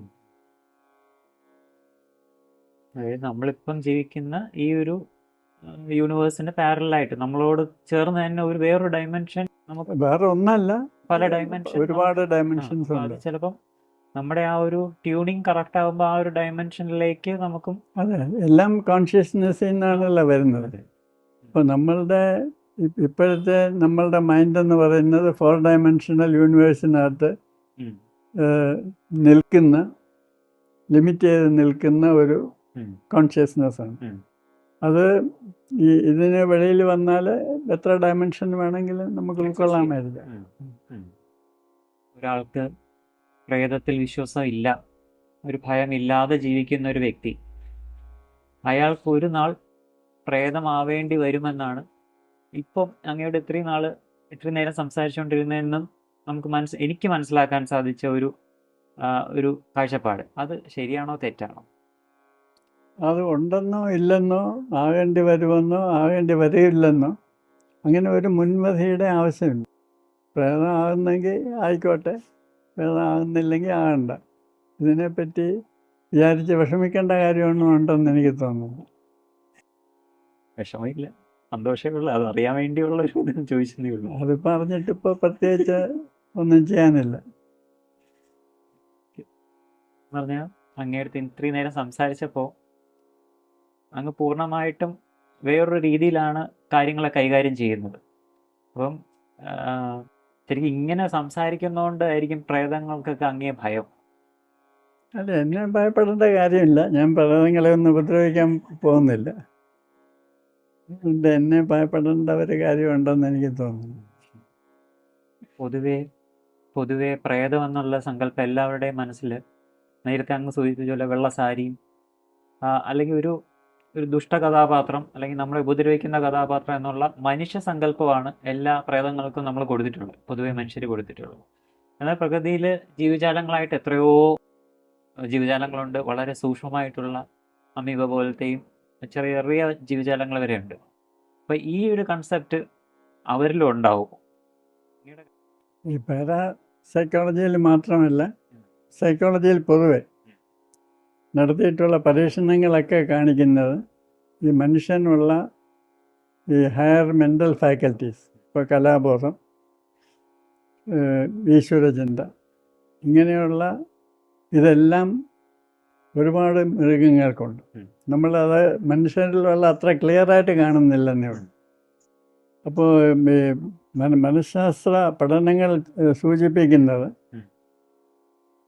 മനുഷ്യന് പ്രേതം ഉണ്ടെങ്കിൽ മൃഗങ്ങൾക്കും പ്രേതമുണ്ട്. തന്നെയല്ല, ഈ പാരാസൈക്കോളജി പരീക്ഷണങ്ങൾ കാണിക്കുന്നത് ഈ പ്രേതാനുഭവം, അതായത് ഒരു ജീവി മരിച്ചു കഴിഞ്ഞാൽ അതിൻ്റെ രൂപം ബാക്കിയുള്ളവർക്ക് കാണപ്പെടുക, അത് പട്ടികൾക്കും പൂച്ചകൾക്കും എല്ലാം ഉണ്ട്. അപ്പോൾ മനുഷ്യന് പ്രത്യേകമായിട്ടൊന്നുമില്ല. അപ്പോൾ ഈ മരിച്ച മൃഗങ്ങളുടെ പ്രേതങ്ങൾ പ്രത്യക്ഷപ്പെട്ടതായിട്ട് ധാരാളം റിപ്പോർട്ടുകളുണ്ട്. അപ്പോൾ മനുഷ്യന് പ്രേതമുണ്ടെങ്കിൽ മൃഗങ്ങൾക്കും തീർച്ചയായിട്ടും പ്രേതമുണ്ട്. ഇത് പറഞ്ഞാൽ ഞാനൊരു പ്രേതവിശ്വാസി ആവേണ്ടി വരും. എല്ലാത്തിനും പ്രേതം ഉണ്ട് എന്ന് പറയുമ്പം അങ്ങനെ ഒരു നിർബന്ധമില്ല. ഞാനായിട്ട് ഇങ്ങനെ പ്രേതവിശ്വാസം ഒന്നും പ്രചരിപ്പിക്കുന്നില്ല. ആരെയും ഒരു വിശ്വാസവും അടിച്ചേൽപ്പിക്കാൻ എനിക്ക് യാതൊരു ഉദ്ദേശവുമില്ല. ഫ്രീ ആയിട്ടിരിക്കുക, അതെ അതെ, സ്വതന്ത്രമായിട്ട് ചിന്തിക്കുക. തീർച്ചയായിട്ടും മനസ്സിന്റെ പിടിയിൽ നിന്നും എത്രയും പെട്ടെന്ന് രക്ഷപ്പെടാൻ സാധിക്കും അത്രയും രക്ഷപ്പെടും. അതെ അതെ. നമുക്ക് എന്തെങ്കിലും ഒന്ന് ഡെഫിനറ്റായിട്ട് വിശ്വസിച്ചേ പറ്റൂ എന്ന് തോന്നുന്നത് നമ്മുടെ ഉള്ളിൽ ഭയമുള്ളതുകൊണ്ട്. നമുക്ക് ഭയമില്ലെങ്കിൽ പിന്നെ അങ്ങനെ പ്രത്യേകിച്ച് ഒരു വിശ്വാസത്തിൻ്റെ ആവശ്യമുണ്ടെന്ന്, ആശ്രയത്തിന്റെ ആവശ്യം. നമ്മുടേത് ഒരു ധ്യാന സെന്ററാണ്, മീ ടു മീ എന്ന് പറയുന്ന ധ്യാന സെന്റർ ബാലരാമപുരത്തെ. അപ്പം ധ്യാനത്തെ കുറിച്ചുള്ള അങ്ങയുടെ കാഴ്ചപ്പാട് എന്താണ്? എൻ്റെ ആദ്യകാലത്തെ ഗവേഷണമൊക്കെ ധ്യാനത്തെ പറ്റിയായിരുന്നു. അത് 60കളുടെ ആദ്യം. ഒരുപാട് പേരെ പല ധ്യാന രീതികൾ പഠിപ്പിക്കുകയും ഫോളോ അപ്പ് ചെയ്യുകയും മിക്കവാറും 3 മാസം 6 മാസം ഇങ്ങനെ അവരോട് വരാൻ പറയുക, ഫോൺ ചെയ്യാൻ പറയുക, അങ്ങനെയൊക്കെ ചെയ്തിട്ട് അവസാനം നമുക്ക് മനസ്സിലായ ഒരു കാര്യം, ഈ മനസ്സ് ശാന്തമാകുക, നിശ്ചലമാകുക, സൈലൻ്റാകുക. ഇതൊക്കെ ഓരോരുത്തരുടെ വ്യക്തിത്വ പ്രത്യേകതകളനുസരിച്ച് സംഭവിക്കുന്ന ഒരു കാര്യം. വളരെ റെസ്റ്റ്ലെസ് ആയിട്ടുള്ള ഒരാളെ പിടിച്ച് നമ്മൾ എത്ര തലകുത്തി നിന്നാലും അയാളെ ഒട്ടും ധ്യാനിപ്പിക്കാൻ പറ്റത്തില്ല എന്നുള്ളതാണ് മനസ്സിലായത്. പിന്നെ ചിലർക്ക് അസ്തിത്വ ആധി, ഭയം, റെസ്റ്റ്ലെസ്നെസ്, ഇത് സ്വയമേവ കുറയും. അങ്ങനെ കുറയുമ്പോൾ മനസ്സ് സ്വയമേവ ധ്യാനനിരതമാകും. അവർ ധ്യാനം എന്നുള്ള പേരിൽ എവിടെയെങ്കിലും പോയി കുത്തിയിരിക്കണമെന്നൊന്നുമില്ല. ഒരു വെറുതെ ഇരിക്കുമ്പോൾ മനസ്സ് ശാന്തമാകും. അപ്പോൾ ഇത് ഒരാളുടെ വ്യക്തിത്വവും അയാൾക്ക് എത്രമാത്രം ധ്യാനം പ്രാക്ടീസ് ചെയ്യാൻ പറ്റും എന്നുള്ളത് തമ്മിൽ വളരെ അടുത്ത ബന്ധമുണ്ടെന്ന് മനസ്സിലായി. അപ്പോൾ നമ്മളുടെ മെഡിറ്റേഷൻ പ്രൊസീഡിയർ എന്ന് പറയുന്നത് തന്നെ ഏറ്റവും നാച്ചുറലാണ്. അത് നമ്മൾ എവിടെയെങ്കിലും പോയിരിക്കുമ്പോൾ ആദ്യം ചുറ്റുപാടിനെ ശ്രദ്ധിക്കുക, ശബ്ദങ്ങളെ ശ്രദ്ധിക്കുക, വല്ല അപകടവും ഇവിടെ ഉണ്ടോ. അത് കഴിയുമ്പോൾ നമ്മുടെ ശരീരത്തിൽ ഡിസ്റ്റർബൻസ് വല്ലതും ഉണ്ടോ എന്ന് ചിന്തിക്കും. പിന്നെ നമ്മുടെ ശ്വസന രീതിയിൽ നമ്മൾ ശ്രദ്ധിക്കുക. ഇത് വിപശ്യന എന്ന് ബുദ്ധിസം പറയുന്നത് തന്നെയാണ്. പിന്നെ നമ്മുടെ മനസ്സിനെ പറ്റി തന്നെ ചിന്തിക്കുക. നമ്മൾ ഒരിക്കലും സാധാരണഗതിയിൽ നമ്മുടെ മനസ്സിനെ പറ്റി ചിന്തിക്കാറില്ല. പക്ഷേ ധ്യാനിക്കാനിരിക്കുമ്പോൾ നമ്മൾ സ്വയമേവ മനസ്സിനെ പറ്റി ചിന്തിക്കും. അപ്പോൾ മനസ്സ് സ്വയം ശാന്തമാകും, നിശ്ചലമാകും. ഇതാണ് ധ്യാനം. അതായത് നമ്മൾ എവിടെയെങ്കിലും പോയിരിക്കുമ്പോൾ സാധാരണ നടക്കുന്ന ഒരു സ്റ്റെപ്പ് ബൈ സ്റ്റെപ്പ് പ്രൊസീഡിയറാണ് ഈ വിപശ്യന എന്ന് പറയുന്നത്. ഇത് വെറുതെ നടക്കുന്ന ഒരുത്തിനെ പിടിച്ച് ബലാത്കാരമായിട്ട് ഇത് ചെയ്താൽ അയാൾക്ക് വട്ടായി പോകും എന്നൊരു പ്രയോജനം മാത്രമേ ഉള്ളൂ. ഇത് അതിനുള്ള പക്വത നേടിയ ഒരാൾക്ക് ഇത് സ്വയമേവ നടക്കുന്ന ഒരു കാര്യമാണ്. അതുകൊണ്ട് നമ്മളിപ്പം നിർബന്ധമായിട്ട് ആരെയും പിടിച്ച് മെഡിറ്റേറ്റ് ചെയ്യിക്കാറില്ല. പക്ഷെ ഇങ്ങനെയൊരു സംഗതി ഉണ്ട്. അപ്പോൾ നിങ്ങൾ ഒരു സാത്വിക ടെമ്പർമെൻ്റുള്ള ആളാണ്, നിങ്ങൾക്ക് ഭയവും ദുർമോഹങ്ങളും ഒക്കെ കുറവാണെങ്കിൽ നിങ്ങളുടെ മനസ്സ് സ്വയമേവ അടങ്ങിക്കിട്ടും. അതിന് നമ്മളിങ്ങനെ ഒരു പ്രൊസീഡിയർ പറയും. ഇത് നിങ്ങൾ ഒരുപാട് ഒന്നും ചെയ്ത് സ്വയം പീഡിപ്പിക്കേണ്ട ആവശ്യമില്ല. അപ്പോൾ നിങ്ങളുടെ സ്വഭാവം മെച്ചപ്പെടുത്തുക. അങ്ങനെ നിങ്ങൾക്ക് കൂടുതൽ സാത്വികത കൈവരുമ്പോൾ നിങ്ങൾക്ക് വേണമെങ്കിൽ ഇതിന് ശ്രമിച്ചാൽ നിങ്ങൾക്ക് പെട്ടെന്ന് മനസ്സ് ശാന്തമാക്കാം കഴിയും എന്ന് മാത്രമേ നമ്മൾ പറയുള്ളൂ. പക്ഷെ അൾട്ടിമേറ്റ്ലി പേഴ്സണാലിറ്റി ഡെവലപ്മെൻ്റാണ് പ്രധാനം. പേഴ്സണാലിറ്റി ഡെവലപ്മെൻറ്റിൻ്റെ ഒരു പരിസമാപ്തിയാണ് ഈ ധ്യാനം എന്ന് പറയുന്നത്. അതല്ലാതെ ആർക്കും ഈ ധ്യാനം അഭ്യസിച്ചിപ്പോൾ എന്തെങ്കിലും നേടിക്കളയാം എന്ന് വിചാരിക്കുന്നത് വെറും മൗഢ്യമാണ്. അതിപ്പോൾ പതഞ്ജലി സിസ്റ്റം ആയാലും ബുദ്ധിസമായാലും എല്ലാവരും പറയുന്നത് യമനിയമ ഇതൊക്കെ വേണം തുടങ്ങാൻ. അതിൻ്റെ അവസാനത്തെ ഒരു സ്റ്റെപ്പ് മാത്രമാണ് ധ്യാനം. അപ്പം നമ്മൾ അത് തന്നെയാണ് പറയുന്നത്. പേഴ്സണാലിറ്റി ഡെവലപ്മെൻറ്റ് ആണ് പ്രധാനം. അതിൻ്റെ അവസാനം വേണമെന്നുണ്ടെങ്കിൽ നിങ്ങൾക്ക് ഇങ്ങനെ മനസ്സിനെ നേരിട്ട് ശാന്തമാക്കാനായിട്ട് ശ്രമിക്കും എന്ന് മാത്രമേ. അതായത് ഇത് പൊതുവെ എല്ലാവർക്കും ചെയ്യാവുന്ന ഒരു അഭ്യാസമല്ല. അത് നമ്മളുടെ ഒരു ഫിലോസഫി ഓഫ് ലൈഫ്, നമ്മുടെ ജീവിത രീതി, ഇതിൻ്റെയൊക്കെ ഒരു പരിസമാപ്തിയിലുള്ള ഒരു പ്രത്യേക നാച്ചുറലായിട്ടുള്ള ഒരു പേഴ്സണാലിറ്റി ചേഞ്ചാണ് ധ്യാനം കൊണ്ട് ഉദ്ദേശിക്കുന്നത്. ശരിക്കും ധ്യാനം പഠിക്കാനോ പഠിപ്പിക്കാനോ പറ്റില്ല. അപ്പം സ്വാഭാവികതയിൽ സംഭവിക്കേണ്ട ഒരു വഴുതി വീഴലാണെന്ന് ധ്യാനത്തിലേക്ക്. വളരെ കറക്റ്റ്. അപ്പോൾ മനസ്സിനെ, അല്ലെങ്കിൽ നമ്മുടെ ആദ്യം അങ്ങ് പറഞ്ഞ പോലെ നമ്മുടെ ചുറ്റുപാടെ ഒന്ന് ശ്രദ്ധിക്കുക. പിന്നെ സ്വയം ഉള്ളിലേക്ക് നമ്മുടെ തന്നെ മനസ്സിനെ നിരീക്ഷിച്ച് ഒരു നിരീക്ഷകനായിരിക്കുമ്പോൾ മാത്രമേ മനസ്സിന്റെ പ്രവർത്തനങ്ങളെ തിരിച്ചറിഞ്ഞ് ആ മനസ്സിന്റെ പ്രവർത്തനങ്ങളും താനെ കൊഴിഞ്ഞു പോകുന്ന ഒരു രീതിയിലോട്ട് വരുമ്പോൾ ശരിക്കും പറഞ്ഞാൽ അപ്പോഴായിരിക്കും ഒരു ധ്യാനാത്മക മനസ്സ് രൂപപ്പെടുന്നതെന്ന് പറയാൻ പറ്റും.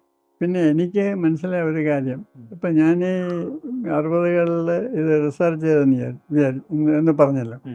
ഇപ്പം എൻ്റെ കൂടെ ഒരു PhD ചെയ്ത ഒരാളുടെ ടോപ്പിക് ഇതായിരുന്നു. ആ അതായത് പേഴ്സണാലിറ്റി കോറിലേറ്റ്സ് ഓഫ് മെഡിറ്റേഷൻ എന്നോ മറ്റാണ് എൻ്റെ വേർഡിങ്. ഉം. അപ്പോൾ ഇദ്ദേഹം ഈ ഒരുപാട് ഓടി നടന്ന് ഈ ധ്യാനം പഠിപ്പിക്കുന്ന ആളുകളെല്ലാം കണ്ടു. ഒരുപാട് പേരെ ഞാനും ഇദ്ദേഹത്തിൻ്റെ കൂടെ പോയി കണ്ടു. അപ്പോഴൊക്കെ എനിക്ക് ഏറ്റവും അതിശയകരമായിട്ട് തോന്നിയ ഒരു കാര്യം, ഈ ധ്യാനം പഠിപ്പിക്കുന്ന ആളുകൾ പലരും ഇതുമായിട്ടൊരു ബന്ധമില്ല. അവർ വളരെ റെസ്റ്റ്ലെസ് ആയിട്ടുള്ള മൈൻഡ് ഇവർ തിരിച്ചറിയുന്നില്ല. ഉം. അക്കാലത്ത് TM ഒക്കെ ഉണ്ടായിരുന്നു. TM transcendental meditation. ഓ ഓ ഓ. ഓക്കെ. അപ്പം ഇപ്പം എൻ്റെ കൂടെ ഈ റിസർച്ച് ചെയ്ത പുള്ളി TM ഇൻസ്ട്രക്ടറായിരുന്നു. ശരി. ആ പക്ഷെ പുള്ളിക്ക് വലിയ കുഴപ്പമില്ല, പുള്ളി ഒരു സാത്വികനായിരുന്നു. ഉം. അപ്പോൾ ഈ അക്കാലത്ത് ഈ മഹർഷി മഹേശ്വരിയുടെ സിസ്റ്റത്തിൽ ചേർന്ന് ഈ മെഡിറ്റേഷൻ ടീച്ചേഴ്സായ ഒരുപാട് പേരെ ഉം. ഉം. നമ്മൾ പോയി കണ്ടു റിസർച്ചിന് വേണ്ടി. അപ്പോഴൊക്കെ എനിക്ക് മനസ്സിലായ ഒരു കാര്യം, ഈ മെഡിറ്റേഷൻ പഠിപ്പിക്കുന്ന പലർക്കും ഇതുമായിട്ടൊരു ബന്ധമില്ല. അവർ കുറേ പൈസ കൊടുത്ത് ആ.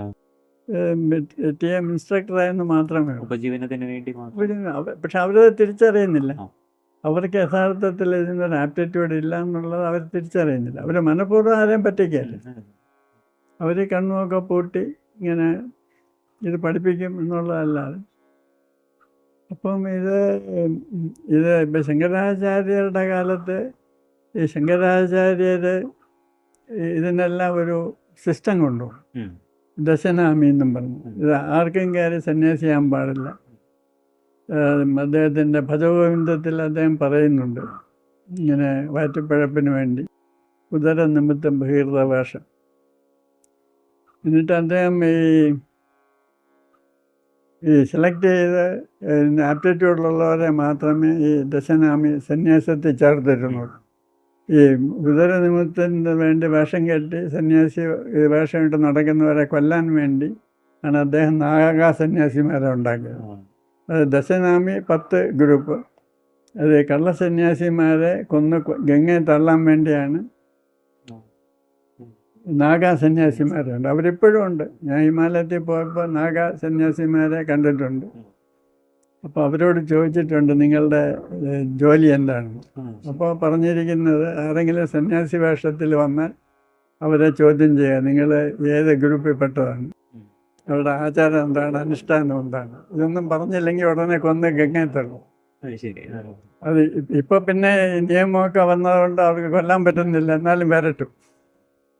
അതായത് ഈ ഹിമാലയത്തിൽ താഴെ ലോവർ ഏരിയാസിൽ ഈ വലിയ പണക്കാരൻ രാജാക്കന്മാർക്ക് വളരെ ഇഷ്ടം പോലെ ഈ ഫ്രീ ഫുഡ് കൊടുക്കുന്ന സ്ഥലങ്ങൾ ഉണ്ടാക്കിയിട്ടുണ്ട്. അത് ഹരിദ്വാറിലും ഋഷികേശിലൊക്കെ. ഇത് സുഖജീവിതമാണ്. നമ്മൾ അവിടെ സന്യാസി വേഷം ഇട്ട് കഴിഞ്ഞാൽ ഫ്രീ ഫുഡും കഴിച്ച് ഇരിക്കാം. ഇന്ന് വരുന്നവരെല്ലാം നമ്മുടെ കാലിൽ തൊട്ട് തൊഴും.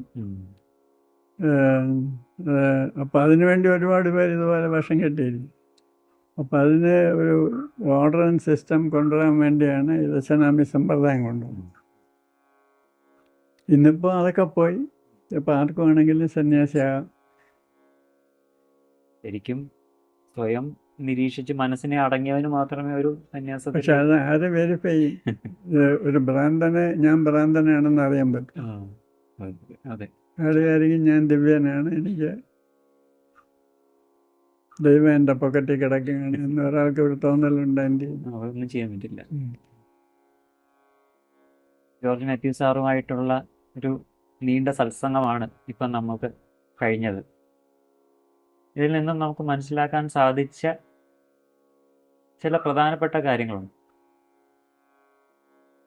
പൊതുവെ സമൂഹത്തിൽ പല രീതിയിലുള്ള തെറ്റിദ്ധാരണകളുണ്ട് സ്പിരിച്വാലിറ്റിയെക്കുറിച്ചും ഈ വിഷയത്തെക്കുറിച്ചും.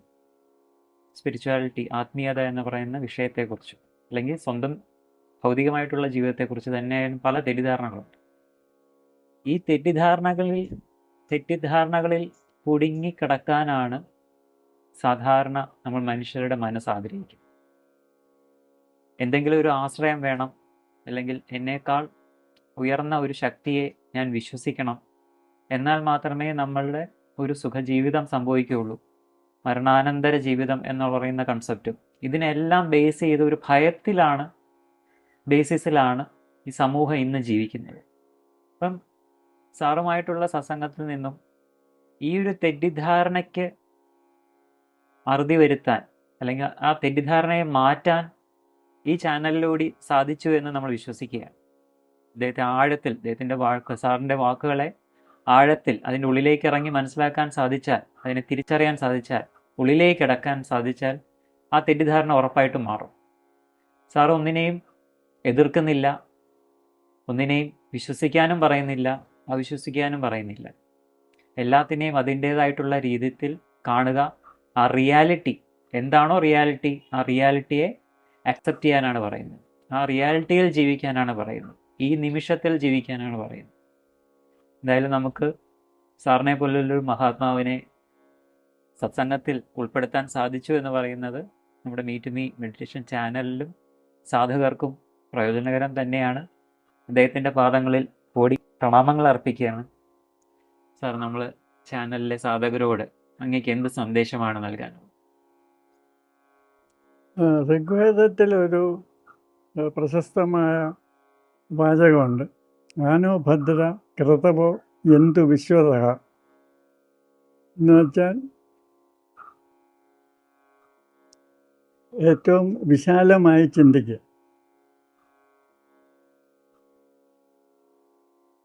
ചെറിയ കൂട്ടിലൊന്നും ചെന്ന് പെട്ടുപോകാതിരിക്കുക.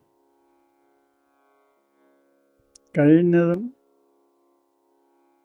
തുറന്ന മനസ്സ് വെച്ച് പുലർത്തുക. വിഭിന്നങ്ങളായ ആശയങ്ങൾ മനസ്സിലാക്കുക. എല്ലാത്തിനെയും ഉൾക്കൊണ്ടുകൊണ്ട് സത്യമറിയാൻ ശ്രമിക്കുക. ഏതെങ്കിലും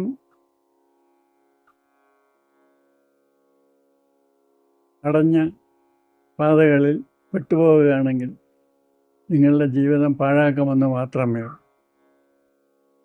നിങ്ങൾക്ക് ഭയമില്ലെങ്കിൽ നിങ്ങളുടെ മനസ്സ് ഫ്രീ ആയിരിക്കും. അതുതന്നെയാണ് ആധ്യാത്മികമായിട്ട് നമുക്ക് നേടാനുള്ളത്. ഇപ്പം വിശാലത ലക്ഷ്യമാക്കുക, നിർഭയത അല്ലെങ്കിൽ ഭയമില്ലായ്മ സ്വായത്തമാക്കാൻ ശ്രമിക്കുക.